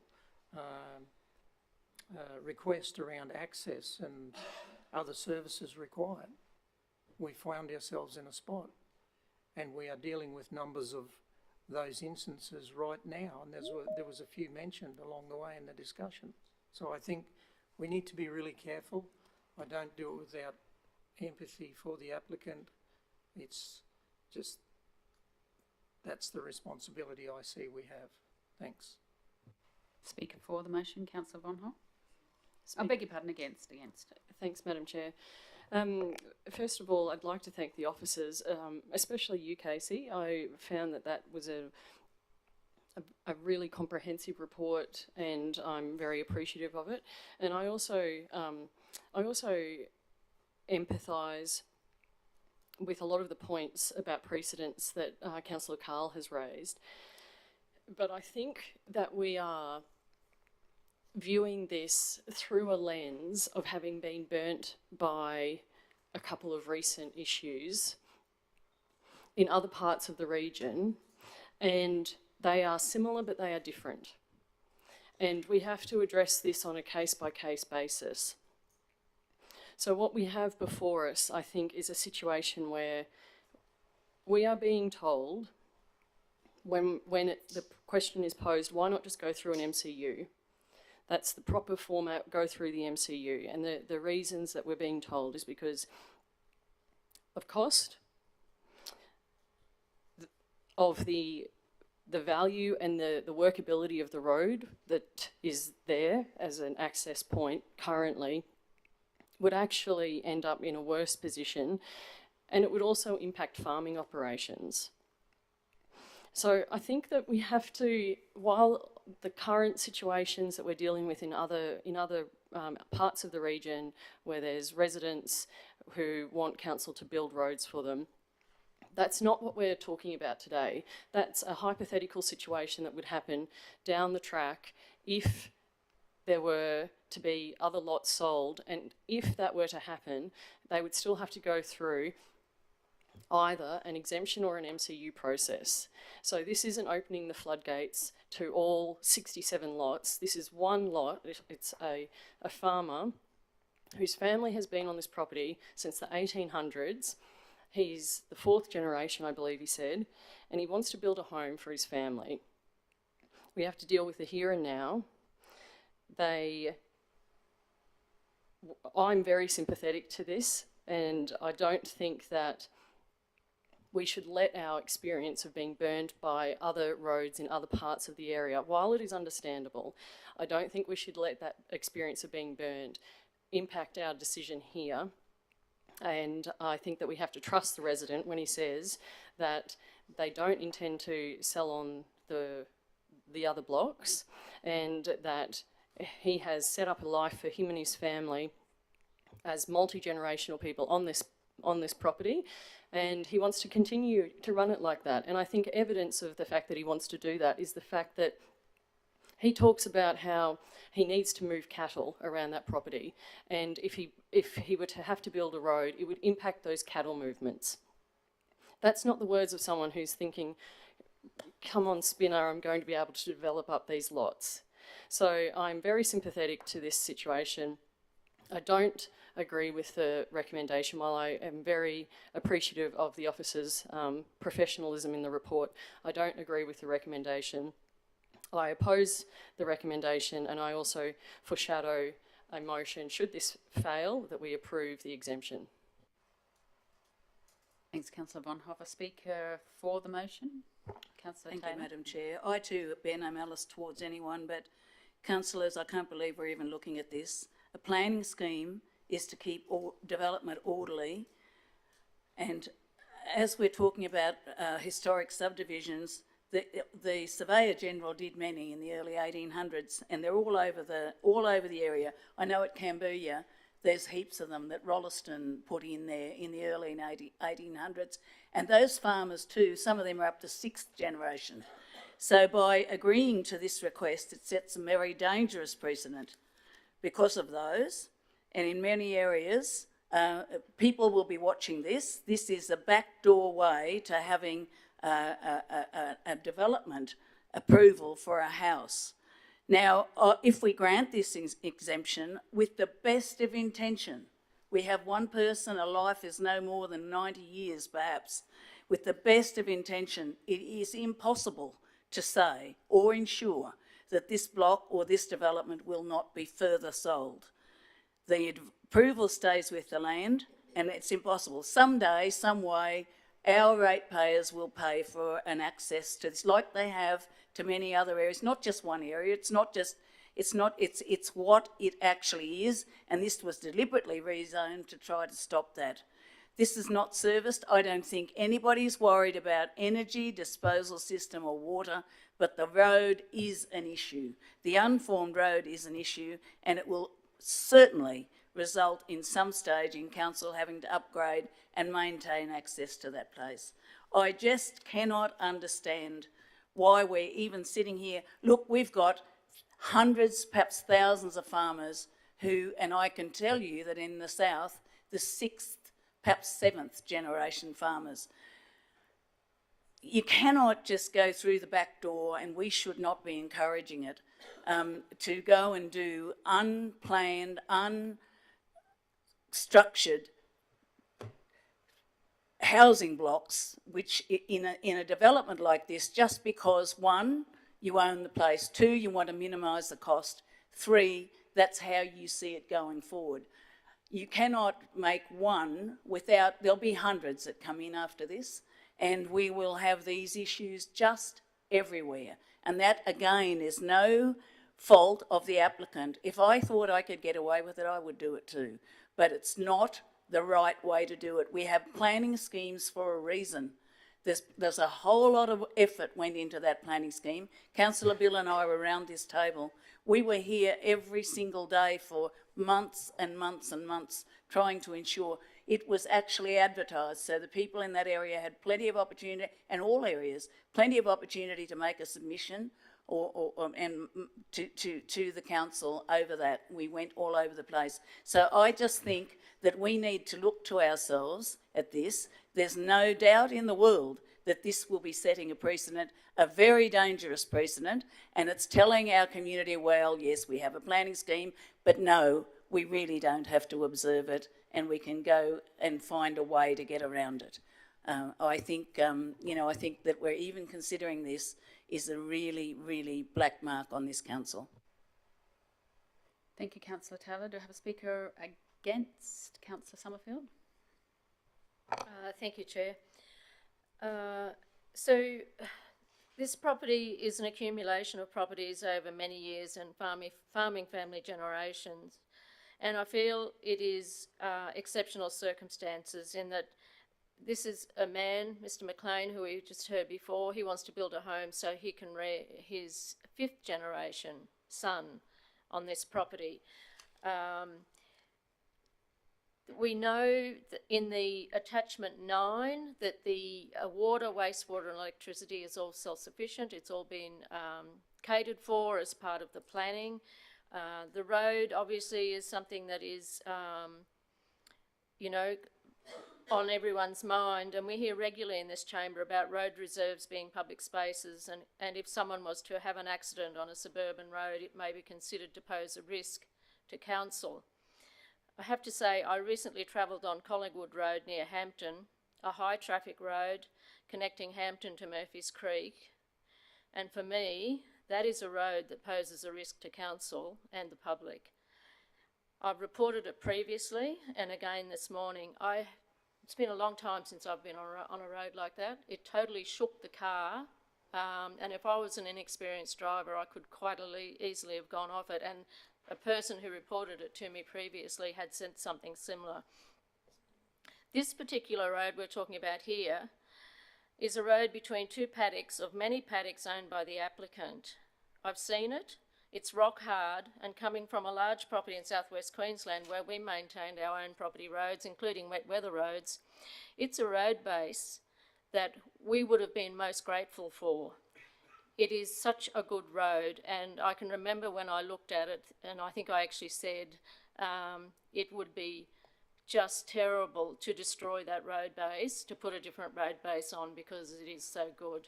And it is stated in this report, the owner says the road has been trafficable for two-wheel drive vehicles in all weather for over 100 years.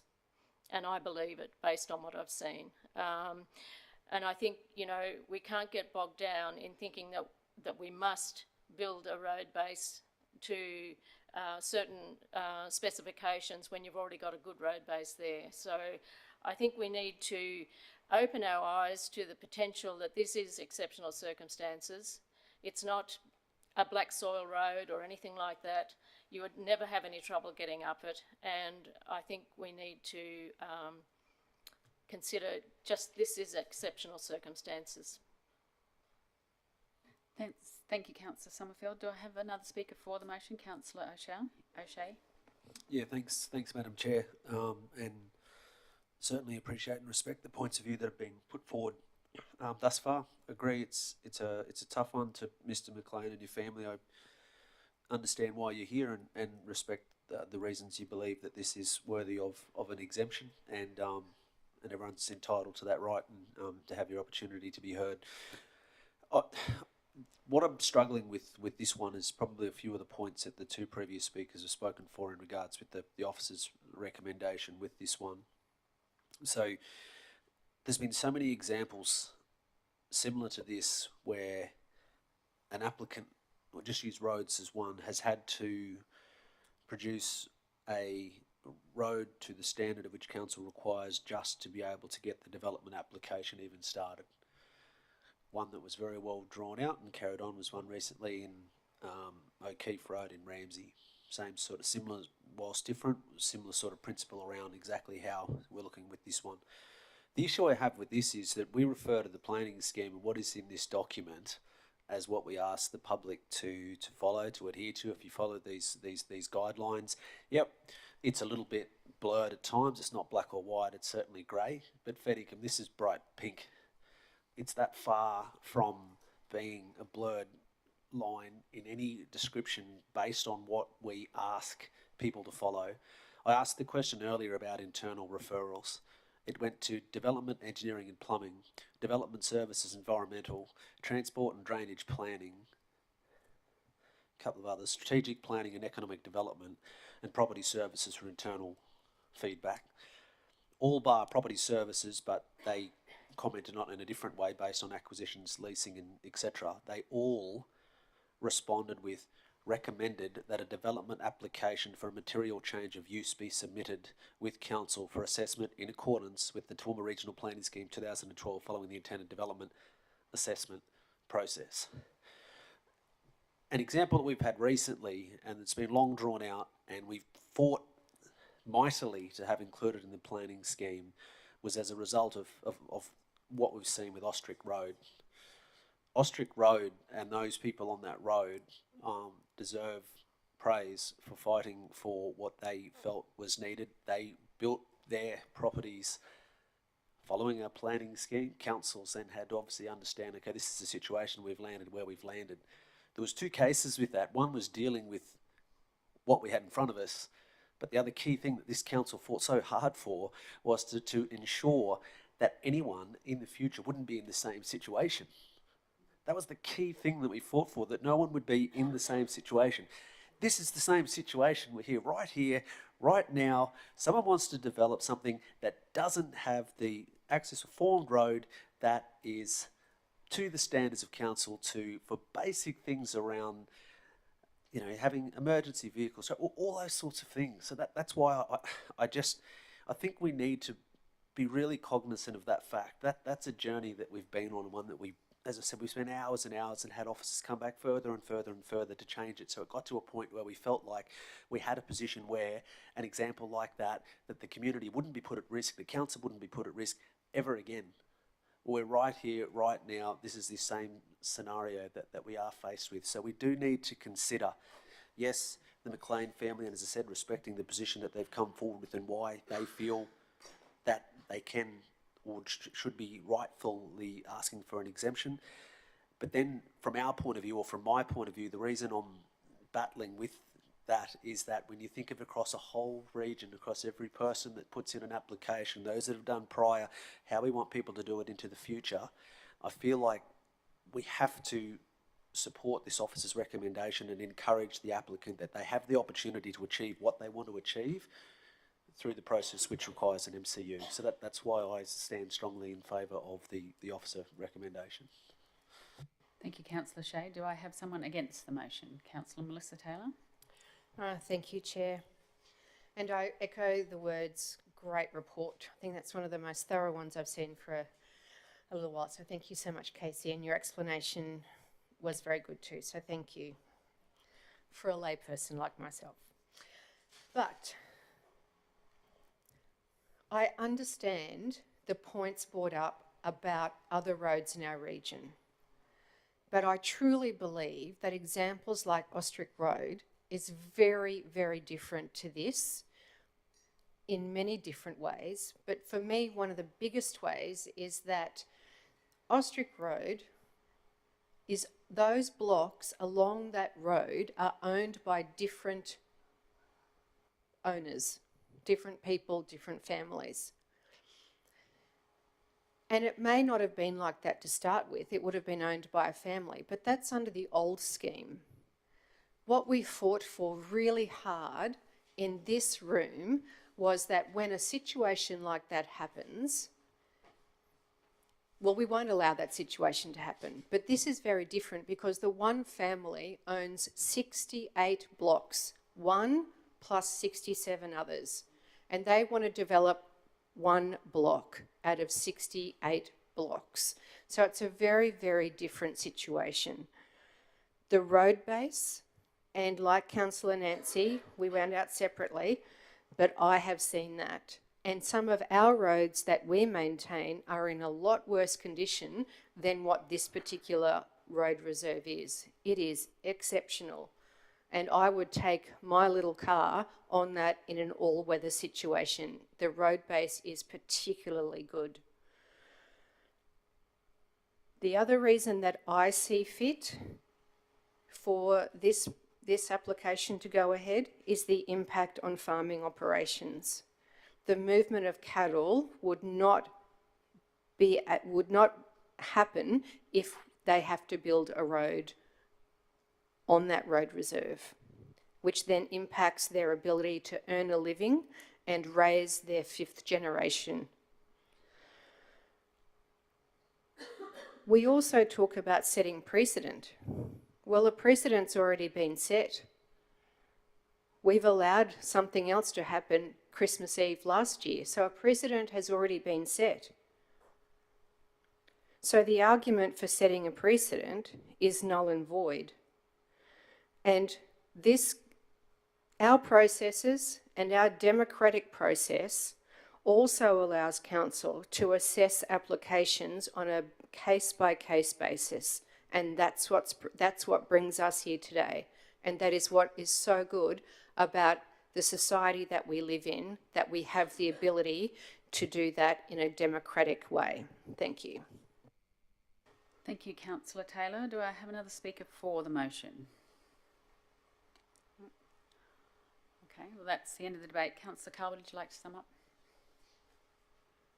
Yeah, thanks, Chair. I won't go over old ground. There's been many good points debated here. Simply to say, we do have a new planning scheme now, and that's why we are approaching it from an MCU application standpoint. That's critical that we do moving forward. The issues are more than recent. I can remember just short of 20 years ago, a bright-eyed, bushy-tailed planner who happened to come to Crow's Nest in my first term of local government. And I distinctly remember dealing with these issues of historic subdivisions and boundary realignments and roads and exemptions, and so they're not recent issues. They've been around for my 20 years at least.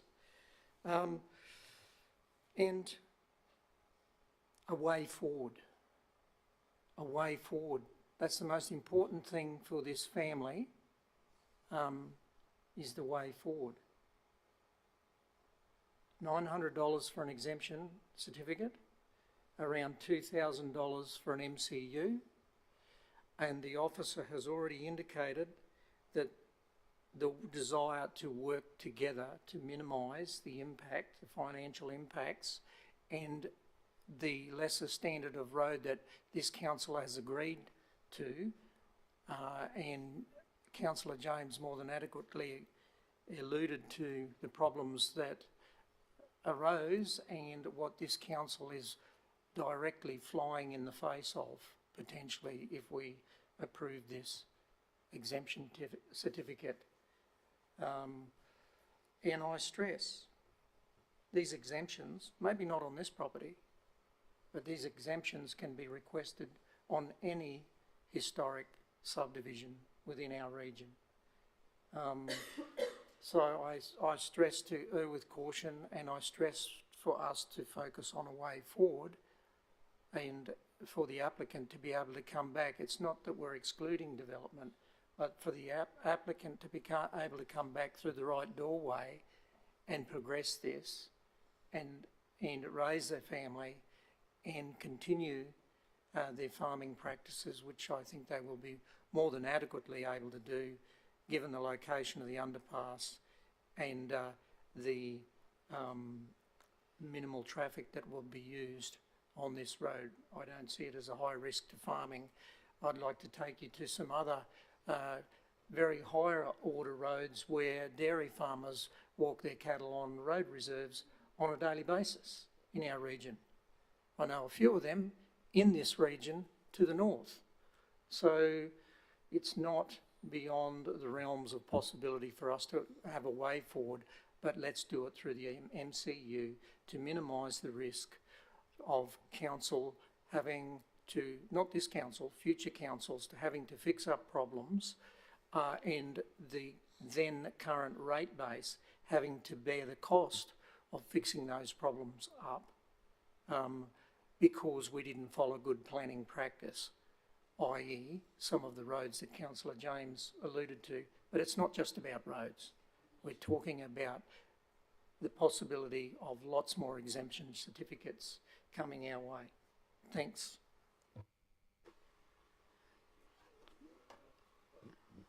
Question, I was just wondering, is it possible in these applications for it to be delayed, adjourned, to enable the parties to confer, particularly in relation to the cost of the road that was raised by Mr. Betts?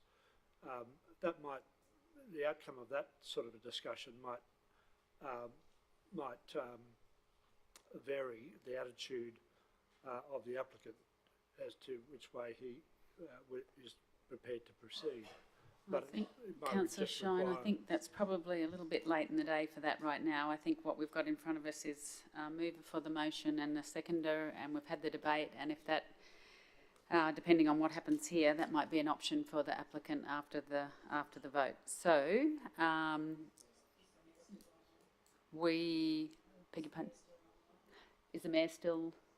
No. So we put the vote that that council refused the request for an exemption certificate. All those in favour? That's 1, 2, 3, 4. The motion is lost. You're foreshadowing a... Yeah, thank you, Madam Chair. If we could have the... Okay. Before we go there, we just need some reasons for the next one. Sorry, for the foreshadowed motion, yeah. Thank you. Thanks very much, Madam Chair. Thanks, councillors. So if we've got the... you're so good, Wendy. My goodness. So the motion is to approve the request for an exemption certificate for a dwelling house located at lot 47 and so forth. And do you want me to do the reason, or do you want to seek a seconder? I've got a seconder in Councillor Summerfield. Okay, thank you. So the reason is that I believe that it does meet the requirements of the exemption, in that the exemption that is sought is minor and inconsequential.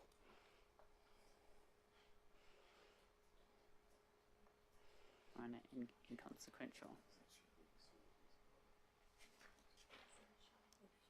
Believe that the exemption being so, oh yeah.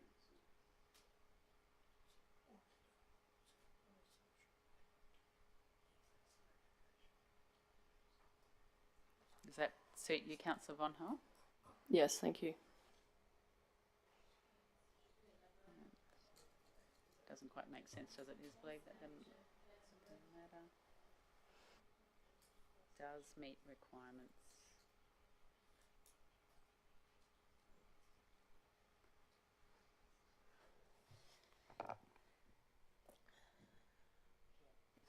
Are you happy with that up on the screen? Yeah, but there might be some additional words that could be provided to support this. And I think I'm hearing some people behind me suggesting that they'd like to do so. A bit of wordsmithing, that's great, yep.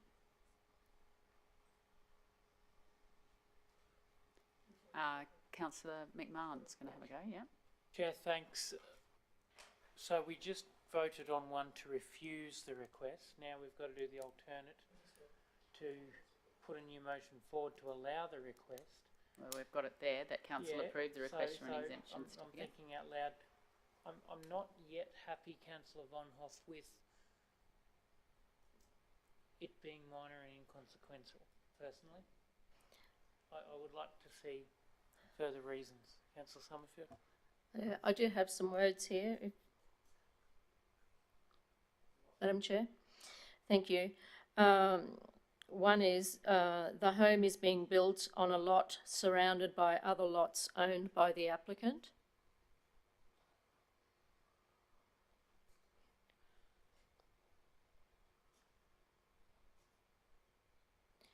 Water, wastewater and electricity services, water, wastewater, electricity service provisions and road capacity have been detailed in attachment 9.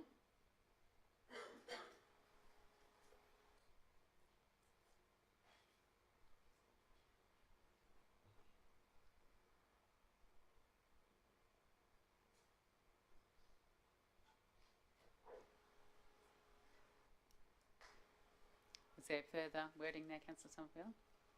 I did have something else, but I might have to come back to it. It's gone. Sorry. I did mention the road, and road capacity has been detailed in attachment 9. CEO, do you think that that is covering the criteria for I think it's just up to the council to determine the reasons behind that, and amongst the councillors that are supporting it, they should just consider that, and if they want to add anything more to it. It is a farming operation is another one that could be added.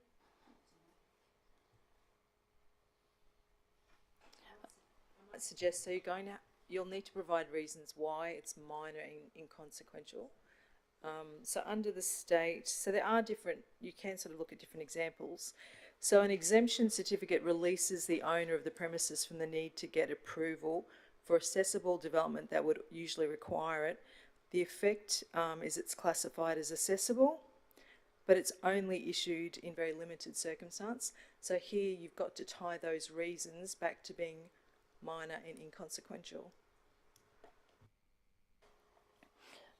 Thanks, Madam Chair. Thank you for that, General Manager. So also it sounds like it's important to state how this is an exemption in the true sense in that it happens in limited circumstances. Is that right? That is correct, and then it will need, the decision maker is required then to publish the notice stating the reasons giving the certificate. I'm just looking up some of the other councils to see if there are reasons in theirs.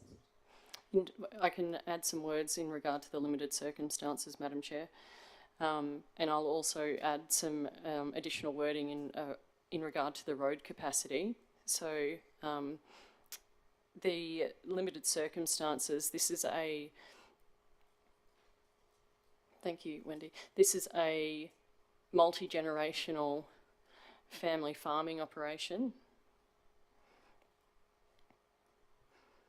Councillor Bonhoff, is that covering off on why it's minor inconsequential? That's what we've got to focus on, the reasons why it's minor. The limited circumstances, you know, we're saying how many instances do we get exemptions, and it's a farming operation that's been in one family for 5 generations.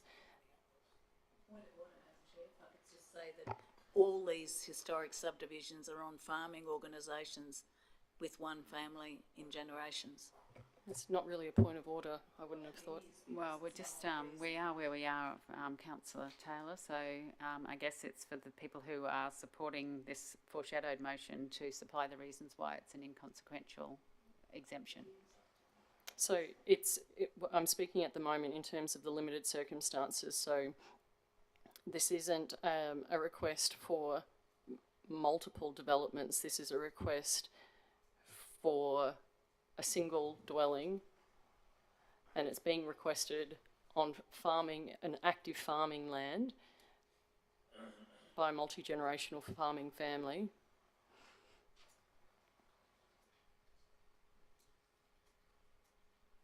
And it is also the case, Madam Chair, if it is not, these reasons are not satisfactory for councillors, they are of the position that they don't have to support this motion. So we'll do the best that we can with the reasons, and then it will go to the vote and we'll proceed from there. Wendy, for the road capacity, could we just maybe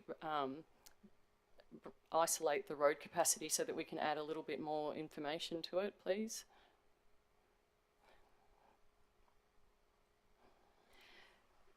Councillor Bonhoff, can I just ask you, I'm asking you a genuine question. So the circumstances where an exemption certificate may be issued are listed in the report, and so where are you tying to those conditions? So I have to prove why it's minor and inconsequential, and then additional to that, I have to prove why this satisfies the limited circumstances under which an exemption certificate would be issued. So the limited circumstances, that last sentence that's up there, but the road capacity is one of those ones that speaks, in my opinion, to the minor change. So we've got an existing, Wendy, we've got existing road access that has been trafficable for 120 years. By 2-wheel drive.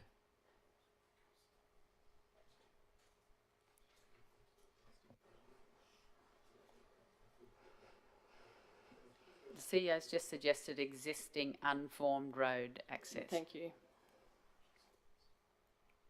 That has been trafficable for 120 years. Existing unformed there, Wendy, yep, unformed road.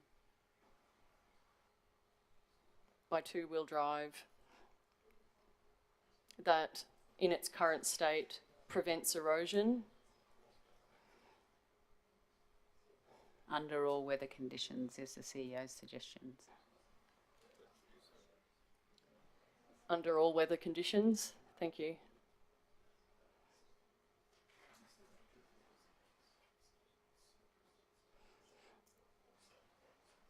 Thank you, that in its current state prevents erosion and dust creation from farming operations.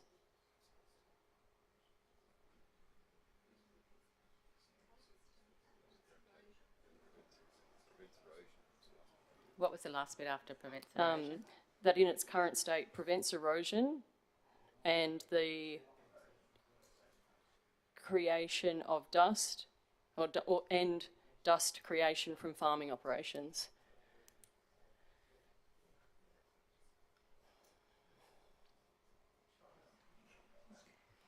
And if I'm not territorial about my words, Madam Chair, so if my colleagues have anything that they wish to add, I would like to hear from them.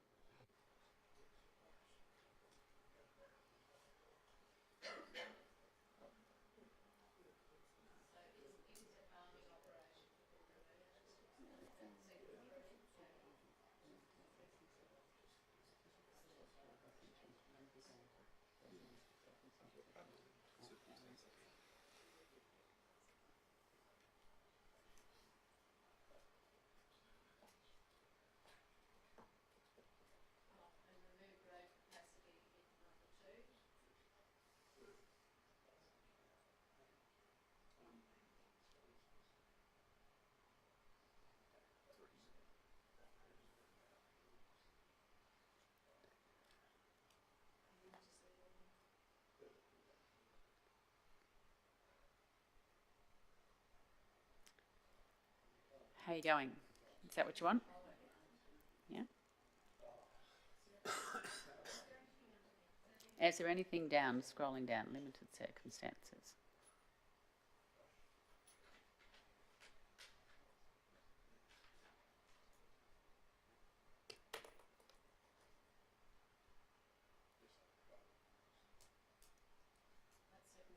That second sentence needs, sorry, the last sentence needs a bit of work. It doesn't make sense. This is, the applicant does not propose the development of multiple lots. Rather, the proposed dwelling is to be built on active farming land which is owned by a multi-generational farming family. Thank you.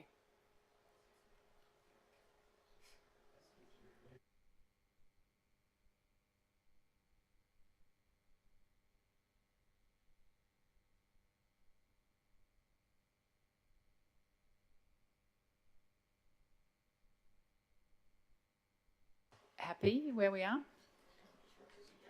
Oh, CEO's just got a suggestion. I just suggest in the second one, I don't think there's any problem putting the the road access into that. You could say, because it has been detailed in attachment 9, and are accepted by council. But isn't that the whole thing with the exemption certificate, that they don't have to have, they don't... But I think you're saying, council's saying, the applicant has detailed that in attachment 9, and part of your decision, if the majority go that way, is that they accept what is being placed in attachment 9 in relation to wastewater, water, electricity and roads are acceptable in the circumstances or something along those lines.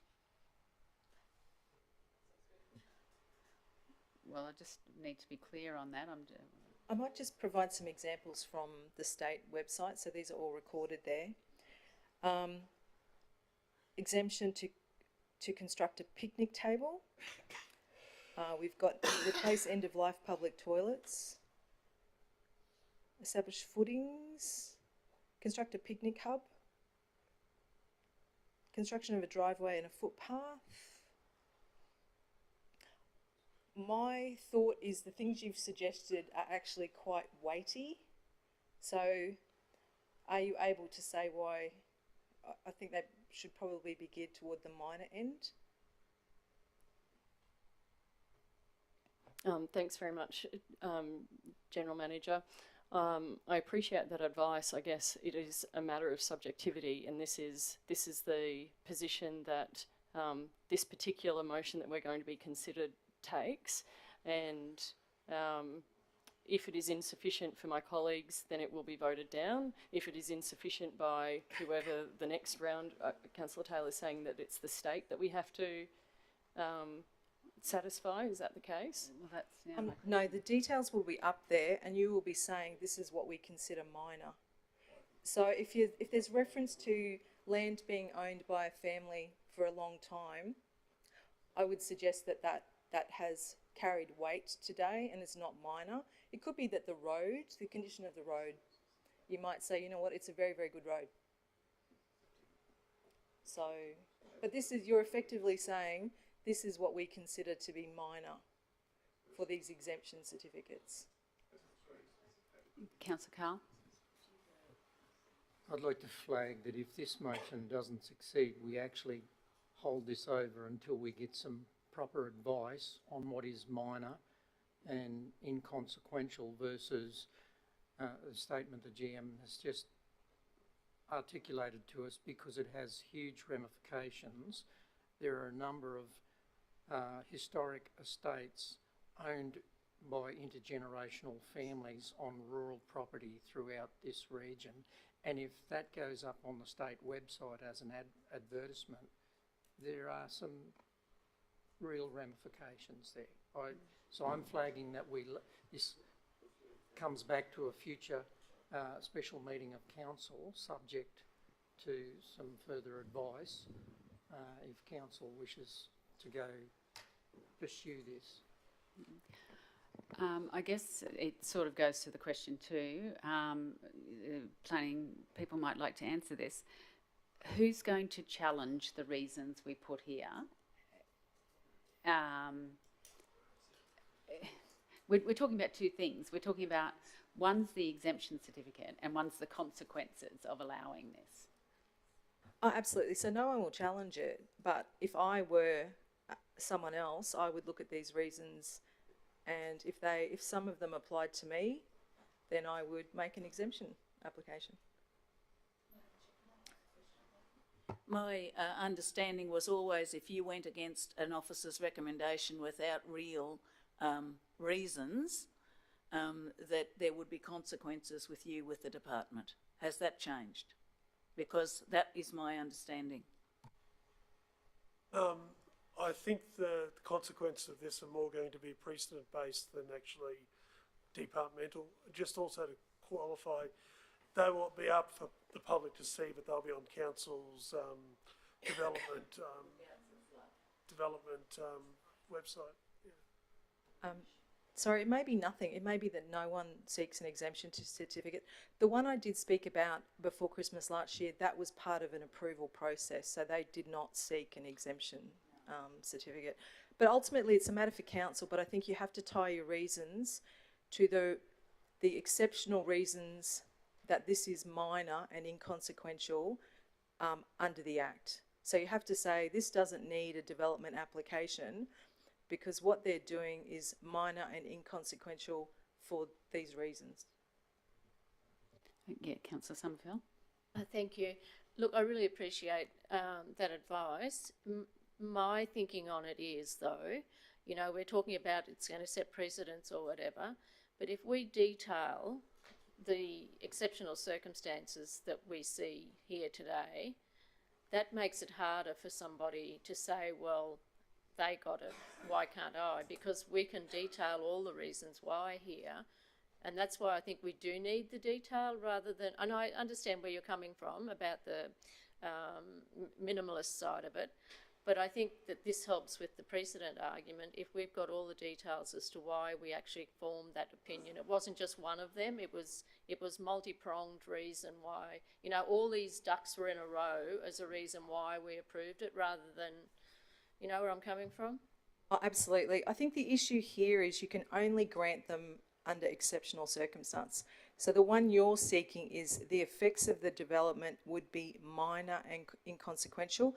So each of those things should not add up to so weighty a decision it is no longer minor. You could list a whole bunch of minor things, but ultimately, if that is the reason that you're granting, you must be saying that these effects mean that this is minor and inconsequential, considering the circumstances where a development application would normally be required.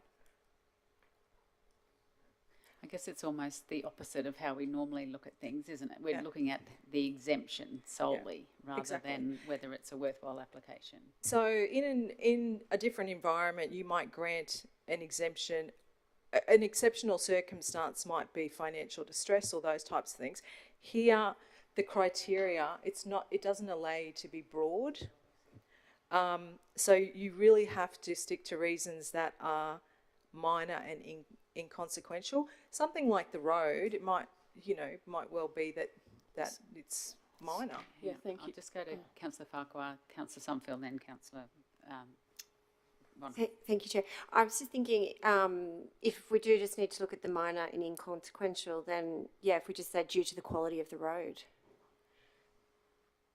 and leave it at that, or just really simple, or number 3, and remove the rest. So that would be that a development application for a dwelling is not required on this site because the condition of the road is satisfactory. Well, and sorry, yeah, water, wastewater and electricity are all considered self-sufficient, or because you've got to set aside the reason for requiring a dwelling to have an approval, and the reasons have to be minor. So it's almost like a double-barrel test. So it makes it difficult. So instead of adding weight to the reasons that that house does not need approval, it needs to go the other way and take weight away to say it's so inconsequential, we'll just exempt it, and it doesn't need to go through our processes that apply in every other instance. So it's sort of like reversing the way that you would normally approach it. I can see Councillor Kerry thinking deeply. Well, I'm going to go to Councillor Summerfield. All right. Has one of our professionals had a look at that road? Well, I guess I don't know the answer to that. Yeah. Sorry, I'm not sure, and I think Rod is gone. Yeah. Sorry, someone from Transport would have looked at it when they did the assessment. Councillor Summerfield, and then. Oh, look, I'm hearing what Dr. Nicole is saying, and that you know, me personally, I think if we just go down the track of having number 3 based on her advice, and depending on what the mover is thinking, of course.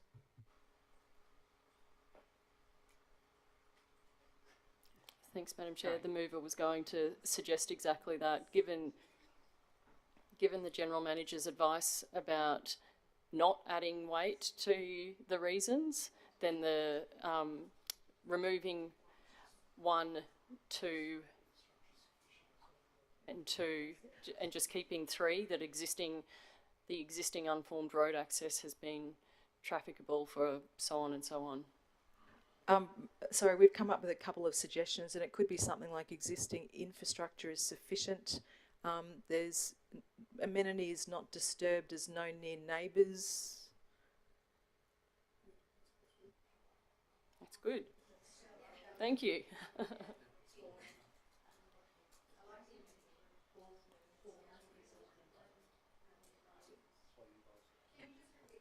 I was going to say, if you think of all the reasons why you wouldn't approve something, and then in this case, so you might suggest the infrastructure is sufficient, that there's no disturbance to the amenity of near neighbours because of the size, or these are just suggestions. This is not me telling you. It's not exceptional to rural historic subdivision across the region. Is anyone having enough doubt that they would like to maybe bring this back? I'm not sure what the process is to do that, but I'm concerned with that because we heard, Madam Chair, when, and firstly to say it's not an easy process by any stretch, but we did hear when the applicant was speaking, he was talking about how they're currently in a fibro shack on the other side of the road, and they've outgrown it. So time is kind of the essence with it. And the original motion was defeated 3-7. So we are in the position where the recommendation was defeated 3-7. 4-7 was it? 4-7, sorry, okay. 4-7. So 4-6. All right. Well, let's proceed on that basis then. Yeah. Let's. So the reasons that you're happy that it does comply with the conditions for an exemption is the home is being built on a lot surrounded by other lots owned by the applicant. Is that what we've decided on?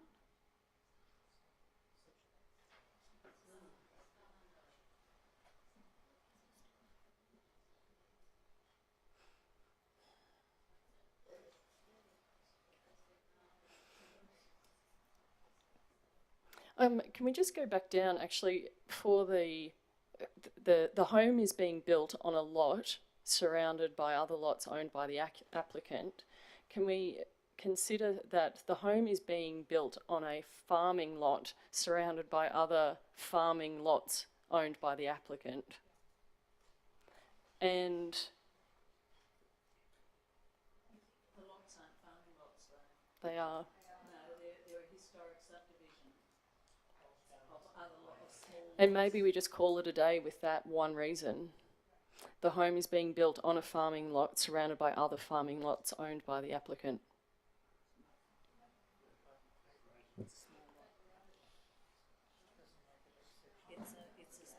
We have to make it minor. We have to make it minor.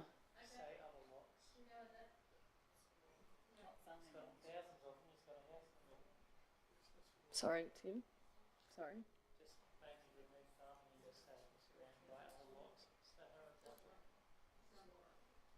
So can we remove, Wendy, please, everything after that number 1?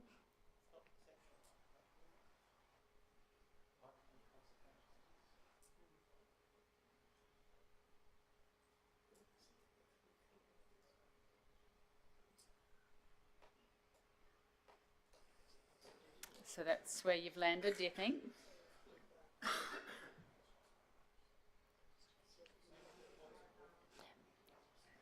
We're getting rid of existing infrastructure is insufficient, amenity is not disturbed. Are we keeping those or are we getting rid of those?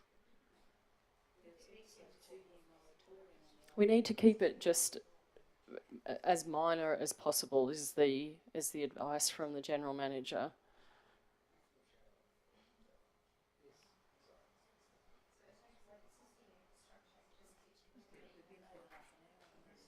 So we just keep that final sentence, the home is being built on a farming lot surrounded by other lots owned by the applicant, and we'll call it a day with that.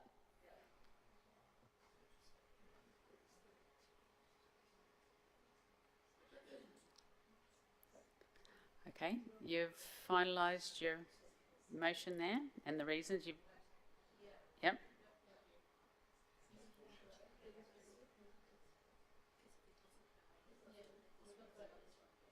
Okay. Wendy's just saying that Councillor Carl's still got his foreshadowed motion, that if this doesn't get passed, then you've got your foreshadowed motion, Councillor Carl. Question, if I may, Chair. Could I actually, it wouldn't be an amended motion if I say that we, it'd be it's not an amendment, it's a new, so it has to be foreshadowed. Foreshadowed, yeah. Mm-hmm. We're happy, yep. Okay, so the new motion is that we grant the exemption certificate, that Council approve the request for an exemption certificate for a dwelling house located lot 47 RP 16136 at 21 Glenroy Road, Bucchello, Queensland. And the reasons for the decision is believed that the request does not meet the requirements of the exemption being sought and is minor and inconsequential. We've got to, it is minor and inconsequential because the home is being built on farming lots surrounded by other lots owned by the applicants. So you've moved that, Councillor Summerfield has seconded. All those in favour? 1, 2, 3. Oh, beg your pardon. No. Councillor Von Hoff, you've moved. Would you like to speak to it, please? I won't rehash the ground that's already been covered. I was particularly compelled by what Councillor O'Shea discussed, because that is something that is really difficult for us councillors. But I think that we have to ask ourselves, is there ever a circumstance then under which the planning scheme, we're in a position to make an exemption? And that's, I think, the position that we find ourselves in today. We're talking about a farm and a farmer who wants to build a house on the farm for his family. Thanks. Someone to speak against Councillor Carl? Yeah, I just wanted to put the point that an exemption is based on exceptional circumstances, and I do not see that this is an exceptional circumstance when it's surrounded by other lots owned by the same applicant or the applicant, when there are many cases throughout the region that this will apply to. So it is not exceptional. The foundation on which this is considered a minor inconsequential change. So it's flawed from that platform. And I say again, we need to be extremely careful what is put out there and advertised, and the ramifications that has for council, not only for potential other applications or exemption certificates, applications hitting the deck,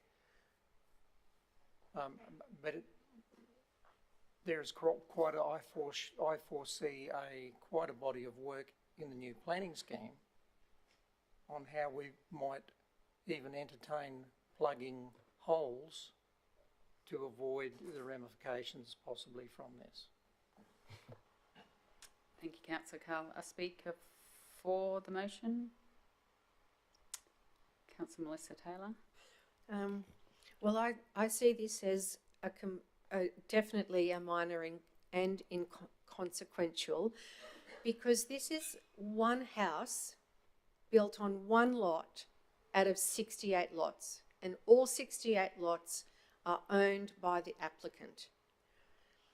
And this council operates under a democratic process that allows our residents to bring cases forward for us to discuss and debate and be discussed on a case-by-case basis. So I find it really difficult that when it comes to a multi-generational family, that they can't build a house in the middle of their farm that will not be built out by anybody else until they decide at some time in the future, which is hypothetical, that they sell the lots. But they then have to go through this same process for 67 other lots. And if they do, then they sell them at a price that allows them to build the infrastructure that's required for 67 other lots. Okay, a speaker against. Thank you, Madam Chair. I really don't see any point in going through with this, but I'd just like to point out that any of those 67 lots, or even this lot, is able to be sold the minute the house is built on it. That's what we enable to do with the condition that's there. We allow them to sell. I don't know whether they will or they won't, but you can't say they can't.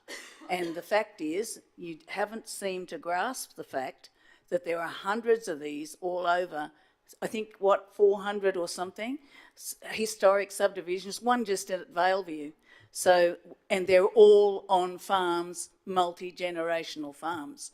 So there's nothing different about this one to any of the others that are around. They were all surveyed, or mostly surveyed, in the early 1800s with the thought that there would be a township there, an orderly township with roads and services and other things. They were never intended. In fact, it'd be so much easier if the department came and wiped them out. It'd save a lot of issues.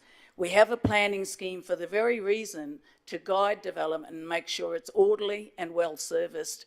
And this is certainly a very bad precedent for this council to be deciding. And there are hundreds of them, and there are none any different from this. So, you know, this is not what the exemption certificate is supposed to cover. Certainly it is not, and I strongly urge councillors to reconsider this. It's really very wrong, and yet we go and ask other people to come and jump through the hoops and do everything as it's set out in the planning scheme, and nobody seems to want to listen to that. Emotion has driven this, and that's where we're at. I certainly strongly urge against this. Thank you. Another speaker for? No? Okay, so we'll close the debate. Put the motion. Those in favour? 1, 2, 3, 4, 5. Those against? 1, 2, 3, 4, 5. And I vote against the motion. So the motion's lost. Councillor Carl? Yeah, thank you. Oh, division, hang on. Division. Yep. Those for the motion, again? Rebecca, Tim, Nancy and Melissa. Oh, and Edwina. Megan, Carol, Bill, James and Kerry.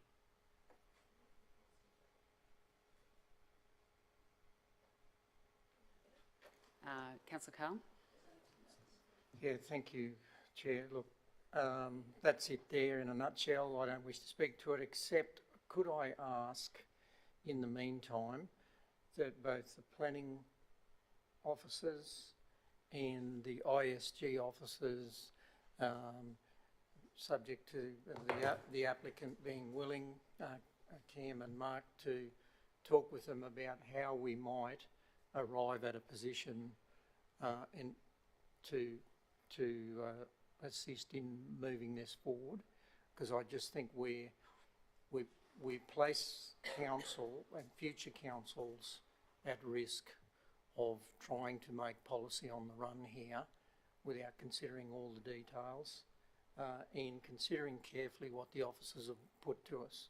So if that could happen between now and the next time this comes back to council, I don't know, Mark and Cam, the applicants, you may wish to consider other options on how you bring this forward as well, but that's entirely your prerogative. So that's all I'd ask. Thank you.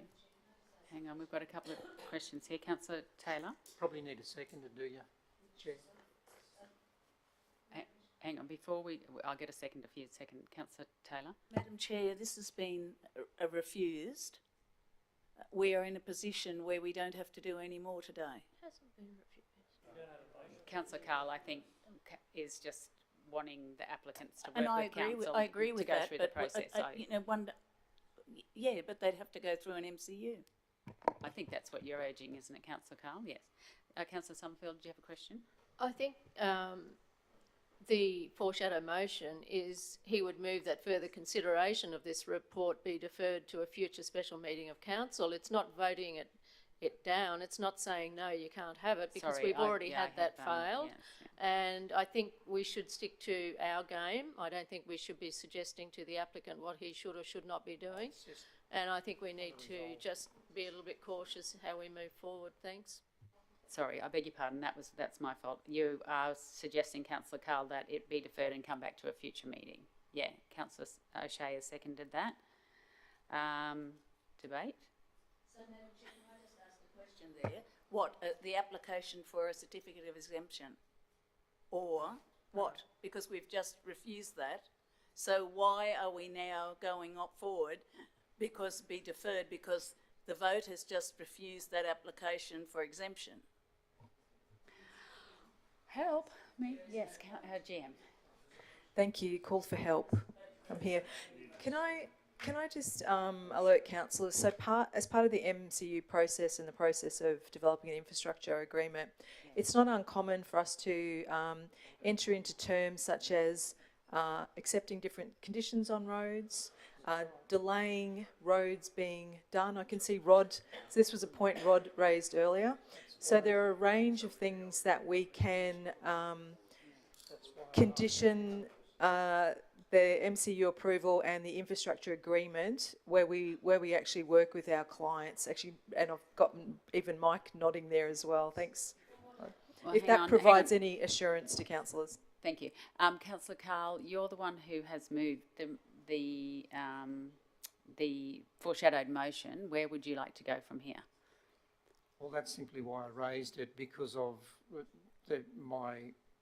Nicola articulated it much better than me, that there is an opportunity for this to move forward and be presented at a future council meeting, subject to the negotiations if the applicant wishes to enter in. I'm actually offering a way forward here instead of closing the gate, and that's the applicant's prerogative, but I'm saying, I'm clearly stating to the applicant and to the room that that's the way forward.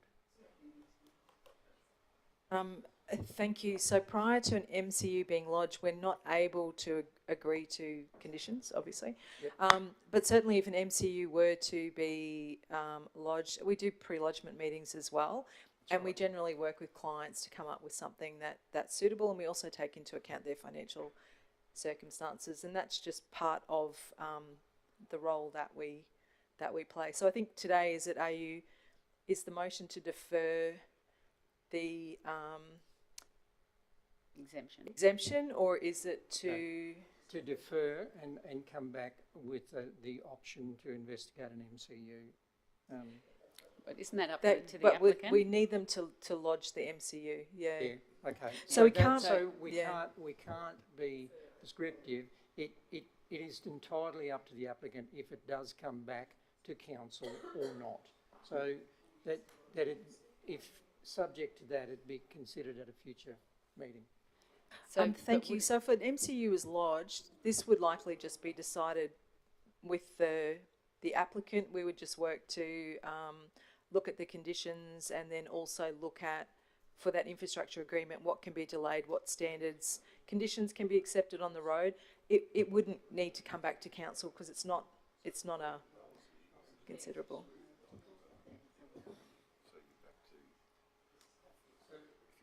So GM Nicola, what are you suggesting that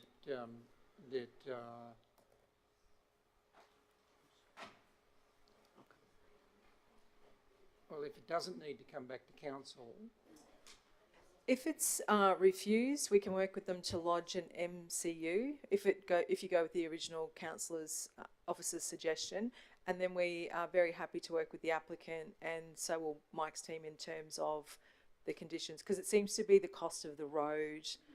So whether it's delayed or we accept lower, different conditions, etc. So I need some direction here. If we're not deferring it for a future meeting, special meeting, we have, the only other choice we have is to refuse the application and go on that, have a vote at that again, and then the officers give the undertaking to go away and try and sort a way forward. Yes, so you could go with the councillor's original recommendation, and that was to refuse it and have the applicant lodge an MCU. I'm just going to get, or at this you point, can just defer from the decision overall. GM, I'm just going to get the CEO to make a comment, because there seems to be some conjecture about whether we can do that or not. Yeah, that's what I thought. So at this stage, we've had one motion that was lost saying refuse, and one motion that was lost saying approve. So you can defer for a further consideration of this matter, but maybe you want to clarify within that what you're wanting to happen before you reconsider the matter. Otherwise, the same report just comes back. So with the view to consider options of an MCU application being lodged. Maybe it's further negotiations occur with the applicant, and then a further report comes back to council. If that's appropriate, I'll go on the advice of the planners in relation to that. Sorry, we're a bit stuck because we actually can't do those with conversion applications. So this is a conversion application. We're not able to negotiate positions like IAs. MCUs we can, but because of the nature of these applications, we can't.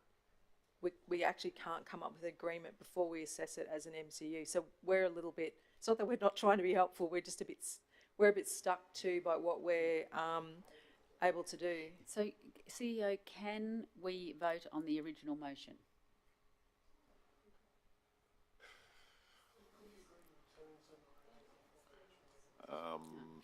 That's a good question. I think we'll have to look at Councillor Von Hofer, I'm getting to you now. Yeah. Okay, thank you. While the CEO is looking it up, I believe he'll find that the motion can't be revisited for 3 months. So we've had, those are the standing orders, but I stand to be corrected. But let's have you have a look, but I'm sure that if within 3 months it can't be revisited. That's the legislation. So we've had a request for a exemption certificate that has been the officer's recommendation that it would be refused. That was defeated. Then we've had a motion that the exemption be approved. That was defeated. So the exemption certificate is now off the table. And we are unable to return to those votes, my understanding, according to standing orders, for 3 months. Now, the General Manager is saying there is no MCU. We can't foreshadow an MCU. So really now, it seems like it's in the hands of the applicants. They accept the decisions of this council, and they could consider an MCU, but that's really the only option available to them. Right. I'm Hang on, sorry, get everyone's point of view. Councillor Megan, can I just interrupt? Hang on. You can defer the decision of the conversion application while the applicant's exemption, sorry, I keep saying conversion in my mind, exemption certificate, while an MCU is lodged, and see how that process goes. I think Mike wants to say something too. So so you can actually have both things run concurrently. So you have refused. We refused it. You have. Yeah. Oh, sorry. Okay, Councillor Shine, you've been waiting patiently. Yeah, no, that's true. I tell you, just, you know, my situation is that I am sympathetic to the application, and that's why I voted for it. But when I saw the foreshadowed motion, I saw a pathway to agreeing to what I think was a sensible outcome, and that is agreement on the road, because that was the sticking point. And, you know, surely this council, notwithstanding whether it's black or white, have the ability in a pre-lodgement setting to come to an understanding with the applicant as to a way forward involving Mr. Betts or ICG, so that they can be fully informed about the cost of what it's going to be and make a decision. If that were and bring it back at some stage. The longer it goes, it's probably cost them $100,000 extra building costs, the delays that have occurred already. So the quicker it's resolved, the better. But I tend to agree with Councillor Von Hoff that's up to the applicant now to start that and then start the negotiation, which was always the option in the beginning. Hang on, sir. The trouble with the MCU is that that's what they've been trying to avoid because of the cost they imagine the cost of the road would be. And if council took a hard attitude, then that would be the end of the story there. So they need to have the ability to come back here without having to lodge an MCU, because and to have it up in the air a bit, to be on equal footing in terms of negotiation process. I suppose that's a part of the process. Councillor McMahon and then Councillor Summerfield. Chair, thank you. I'm just reading item 19.2 from the standing orders. Councils present at a meeting in which the motion to repeal or amend a resolution is put may defer consideration. The deferral will not be longer than 3 months. So I disagree with Councillor Warner. It can't be longer than 3 months, but it can be shorter. We can do it now. My head hurts. Councillor Summerfield. Thank you, Madam Chair. The applicant is wondering if they could possibly speak, please. And I do know that there is relaxation of people in the chamber speaking, so I just wonder if you're happy to. Yes. So Cam, you didn't. It was Mark was wanting to come up here, please. I have to suspend standing orders. Can I have someone move? Councillor Von Hoff, Councillor O'Shea. All those in favour? The red one on the side, to the right. Yep.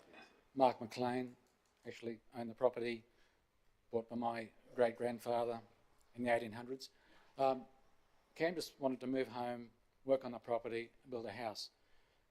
We were shocked at the amount of red tape that was involved, particularly being the rezoning and the road, because we never expected for a minute that we would have to construct this 100 metres of driveway, which is red gravel base, which is what our roads always were around our area before they imported some other gravels onto them, which are dusty and rut and get corrugated. But we've already spoken to Heath Martin, Richard Green, Rod Betts regarding MCUs, and we were informed that there is no way we would get out of going through the application process, all the assessments, the public advertising of the intention for a material change of use, and most importantly, the upgrading of this 100 metres of perfectly fine road. We've had advice from engineers to say you won't get any change out of 100,000. Cam's house, as Councillor Kerry Shine has already said, has already blown out $100,000 on what he budgeted for a home. And now to add another 120,000 on top of that will nearly preclude him from being able to build a home on the property. He's already having to borrow hundreds of thousands of dollars to do so. And even Richard said to us, you can apply for an exemption certificate, but I don't think we will approve it. And then we worked out that even if the officers of council didn't approve it, we could bring it to council and hopefully some common sense would prevail and say, let these guys put a house there. There's no impact to anybody. We're hundreds of metres from any neighbours where this house is going. That's all I wanted to say. We've already gone through the preliminary discussions about MCUs and we know what's involved, and we've been told you won't get out of constructing a road if you have to put in an MCU and you've got a limited development zoning on your property. Well, I think the General Manager, Rod, was it you who wanted to speak? That there is a process for negotiation to the lower standard. So that's the common sense approach that we have taken at council.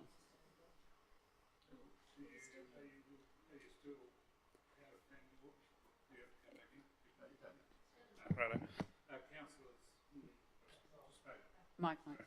Councillors, we brought in road policy in May, okay, that now clarifies the steps that be taken in these sort of circumstances. The steps are the applicant's got to put an MCU in, and the reason for that MCU is so we can then come up with an infrastructure agreement. And the reason we need an infrastructure agreement is because it locks it to the land. So it's then the IA itself, and I'll talk about what's in the IA in a moment, but the IA locks it to the land legally, and that allows, should the applicant then sell the property, or should the applicant sell parts of the property, all these sorts of things are locked in for future benefit of council.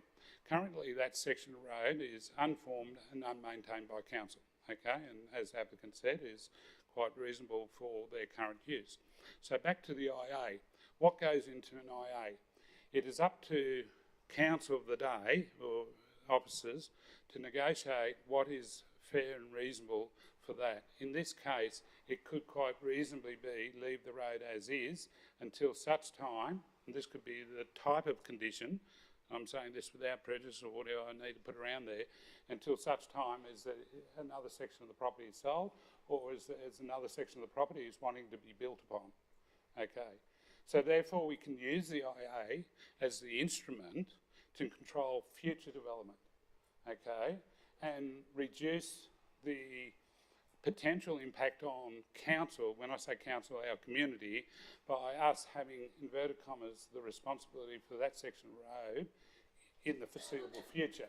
In the long term, if the applicant sells parts of the property or whatever, obviously they'll have to then, the IA would then stipulate that they would have to upgrade the road to the appropriate standard for whatever that development element is at that time.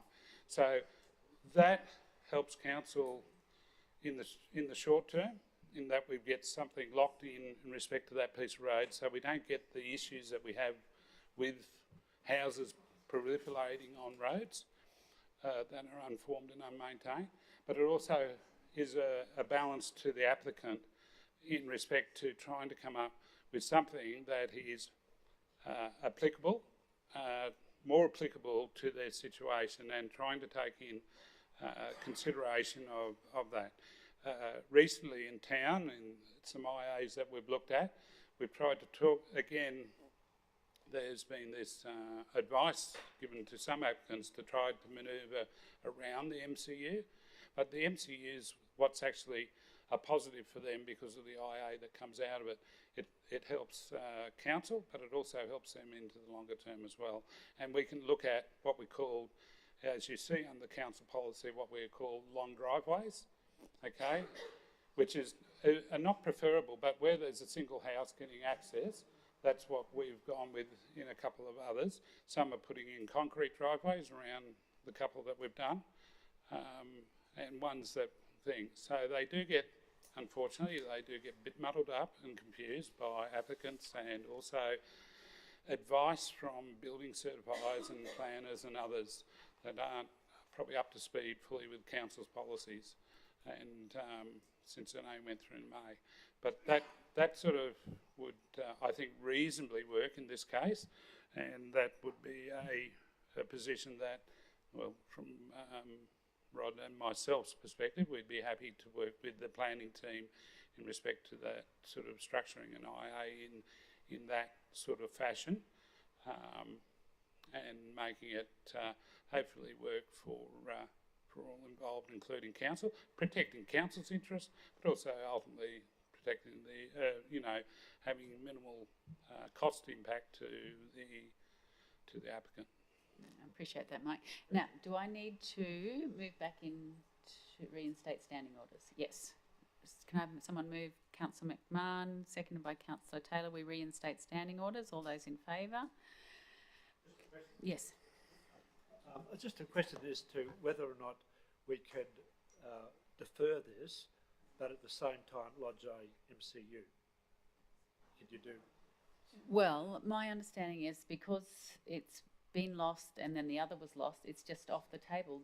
Is it just, or Councillor Carl, are you withdrawing your foreshadowed Madam Chair, motion? I think the only way forward for us, given it's gone each way, is for me to withdraw the foreshadowed motion, and given the advice of Mr. Brady that we can't do anything more until the applicant, if they wish, to move down this path so that we can try and get an outcome for them. I don't think we can do anything else, really, honestly. So, Mr. CEO, do we just leave it in abeyance, or what's the... Yeah, repealing or amending motions is 20.1. A resolution of the local government may not be amended or repealed unless a notice of motion is given in accordance with the requirements of the legislation. And we've had two motions that have been, two resolutions have been adopted so far. Councill's present at the meeting at which a motion to repeal or amend a resolution is put may defer consideration of that motion. That could be deferred for no longer than 3 months. So to deal with this one here, if you want to keep this as a live application, as submitted by the applicant, I would suggest that you may now need to put a notice of motion, a resolution to repeal the one of those decisions that you've had to this point, whether it be either one, and propose a new motion in accordance with what you would do normally when you're repealing a motion.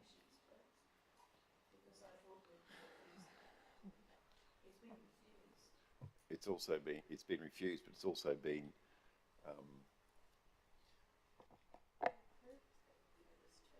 sorry. Both of them. Both. It has the request to approve has been refused, and the request to refuse has been refused. So both of them have been refused. So does that Sorry, leave both us? of them have been adopted per se. Sorry. So that's the correct procedure that we're now We would just... need a notice of motion, I would think, from this point on one of those, for someone to come forward with a notice of motion. It doesn't have to be done at this point in time, to repeal one of those motions and to put up an alternate motion that council would then have to consider at that point in time. Or if the intent is that we're just now leaving it in the applicant's hand, that they... That could happen between now and when a councillor puts in an application to repeal either of those motions. So you're saying we can't just leave this with no... You can leave it as it is at the moment, if you wish, but it hasn't given you an outcome at this point in time. So if council wishes to either either approve or refuse, you should repeal one of those motions and reconsider it. Well, I don't think we want to go down that path, do we? Yeah. Thank you. I think that we all want to see the best outcome here, and I don't know if the applicant is aware that there's a pre-lodgement meeting. It has been mentioned, but where you could discuss those things before you lodge an MCU. If we could perhaps go through that process, and you could have a pre-lodgement meeting, and then we could come back in light of that and repeal one of those motions. We've got a few months, I think, to do that. Within 3 months, I think the CEO said. That's what I'm saying to you. A pre-lodgement for an MCU. And then if they lodge if the applicant lodges the MCU, then we come back and repeal, with an infrastructure agreement, which I think, through you, Madam Chair, to the CEO, can we leave that as it is, and the applicant consider lodging an MCU and have a pre-lodgement meeting, discuss that, nuts and bolts of that with both the road and the planning, and then should an MCU be lodged, then we can come back and rescind one of those motions. Just the General Manager's just going to make a comment in terms of process, yeah. Thank you. You can always move a motion to adjourn the meeting to a later date, and that would give the applicant an opportunity to meet with us, do a pre-lodgement, do an MCU. We can always bring it back to be considered. So that means you won't be making a decision tonight, except to adjourn. That would be the motion. Is that correct, Brian? Yeah, you could adjourn, but you'll be in that same position further down the track because you've already got 2 resolutions in place. But at some stage, but it may well be that the MCU process works well. It could be it doesn't. You will be better informed of all the available options. Yeah, it gives an opportunity also to see is there any other way forward through the Local Government Act and the standing orders to process this application as it stands now, or getting some further advice on the best way forward. Councillor Farquhar? Sorry, can I just note that the applicant's been talking to us since March, so I don't know if going through with the MCU, just if we can, how long that takes normally, just to keep it moving, really. MCU is impact accessible. It generally takes between 3 and 6 months, but we've been over this a fair bit, so we could probably speed up that process. We still have to go through the statutory requirements for public notification. I guess we've got our marching instructions here about what to deal with the infrastructure agreement, so I guess we've got a direction and a way to go there. Councillor O'Shea? I was just thinking, just trying to tie all this up where we're sort of getting with it. Could it be that I don't know if it's the meeting or the decision or whatever, be adjourned for put an outward time frame on it, so say for a maximum of whatever time frame is, unless basically what I'm trying to get is have a mechanism in there that should the as we're talking about trying to speed up the process, should the applicant go through whatever process it is and get to a point where we can get what's sort of been discussed around here today, if it's an MCU, if it's an infrastructure agreement, whatever it may be, that can be done under delegation of officers, so we don't have to come back to council for a decision. I'm just thinking in terms of trying to speed up that, like if we're talking about wanting to get the process moving, I think anybody today who has even voted against the exemption wants to see it go ahead. I'm not speaking for him, but I don't think everyone wants to see the applicant be able to achieve what they want to achieve. So if that's sort of where we're sitting, I just think we've spent a lot of time trying to come up with reasons or for whichever motion it is. So potentially, is that an option? So say that the decision of council or the meeting be adjourned until said date, unless, I don't know, an agreement or a decision or something can be reached, which all of these things we heard Mike speak about, what you guys have spoken about, so it speeds up the process for the applicant and everyone involved.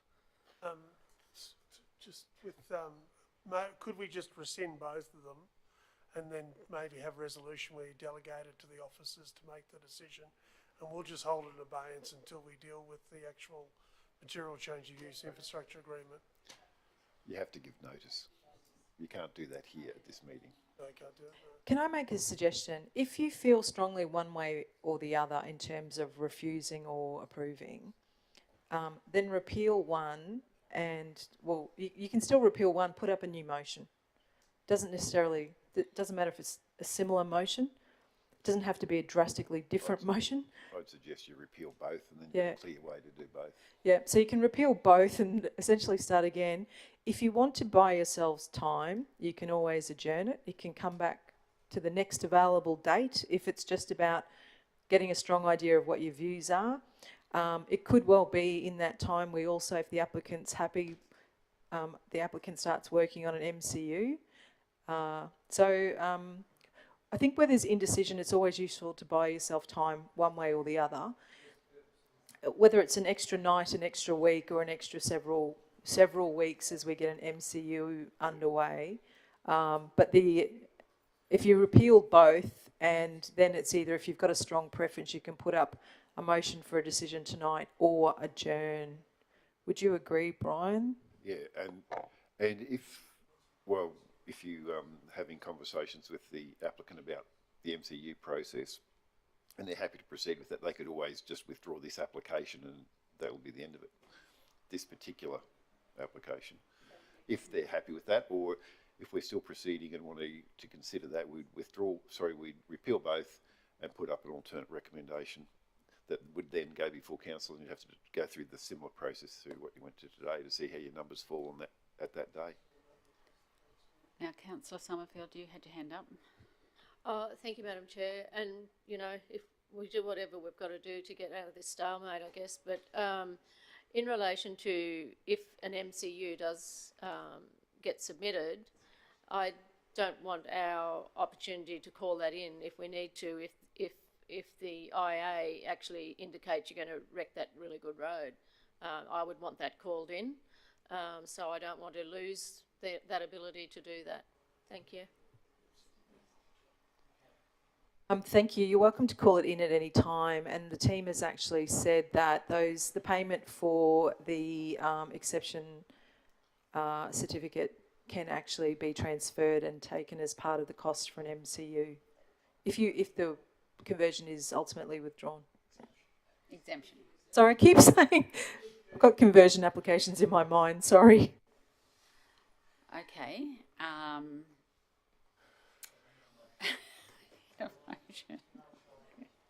Councillor McMahon.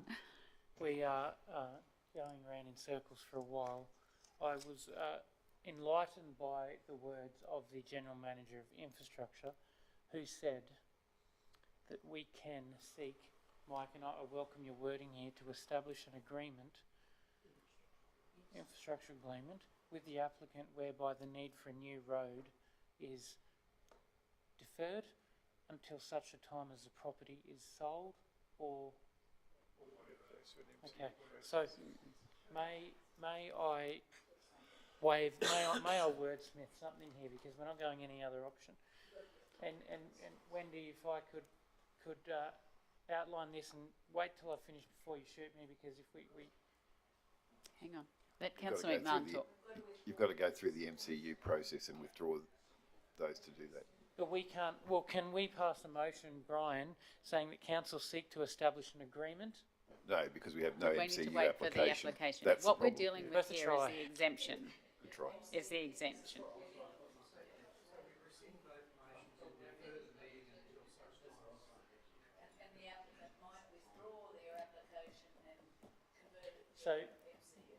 So to rescind both motions.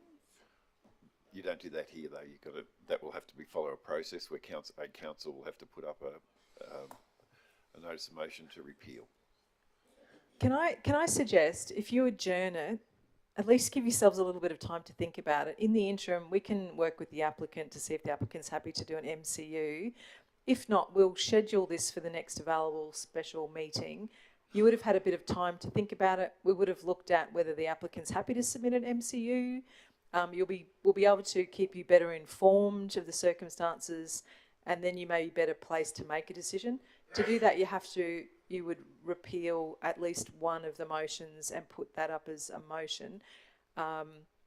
Because ultimately we still have to work with the applicant to see if they're happy to submit an MCU and explore those things. Chair, I go back to the motion put before that we adjourn to a future special Did you meeting of say that? council.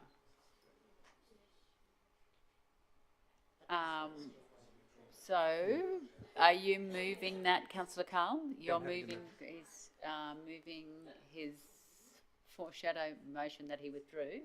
So I resubmit that and move that.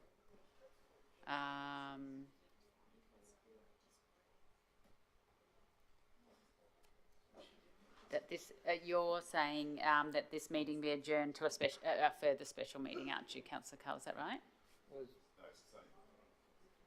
Be adjourned, so this meeting be adjourned to a future date and time. Yes. Is what you need to put up. Still So it's date this and same meeting, and at that point, the advice may simply be, this is the process you have to do to repeal, to move this forward, or in the interim, the applicant has submitted an MCU, or whatever it might be between As here and per then. both GMs have indicated, we've got opportunity then for the applicant to speak with them and go through their Sorry, we have to nominate. own decisions that they wish to make or not. So I would suggest you give a couple of weeks at least in relation to this to set a date and time. Set a date and time now? Or Yeah, so when's your next planning special meeting date? 22nd of November, is that correct, we think? If you include in the motion to, that it will be scheduled for the next available special meeting, then that would be the correct date. Well, Wendy's just looking for the I think it's date. September November 22. Oh, you're having a look, Wendy, thank you.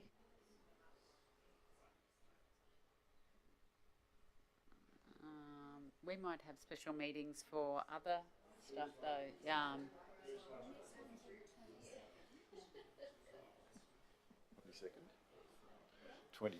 22nd of November is the next date. 22nd of November is the next date.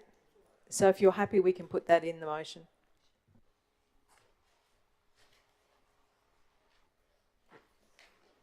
Yes. We've wasted 45 minutes here. Let's go.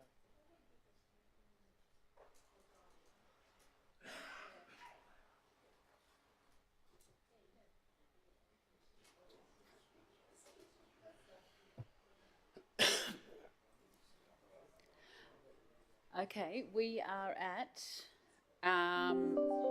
Councillor Carl. You're seconding that, Councillor McMahon. So, councillors, we've got another foreshadowed motion now, which Councillor Carl has moved and Councillor McMahon has seconded, that this meeting be adjourned to the special meeting of council scheduled for the 22nd of November 2023. We have a mover and a seconder. I put that motion. Oh, hang on. We have reinstated standing orders? Yep. I have, yes. So put that motion. All those in favour? So 1, 2, 3. So can I just clarify something? So that means in the meantime you're going to work with the... Yes. Thank you. Well, it is to do with us because it's... Okay, councillors, that's passed. That's carried. I didn't allow the debate. No, I did not. I'll get it right eventually. Yes. Thank you, guys. Thank you very much. Yeah. That's marathon. So that's it for today, councillor.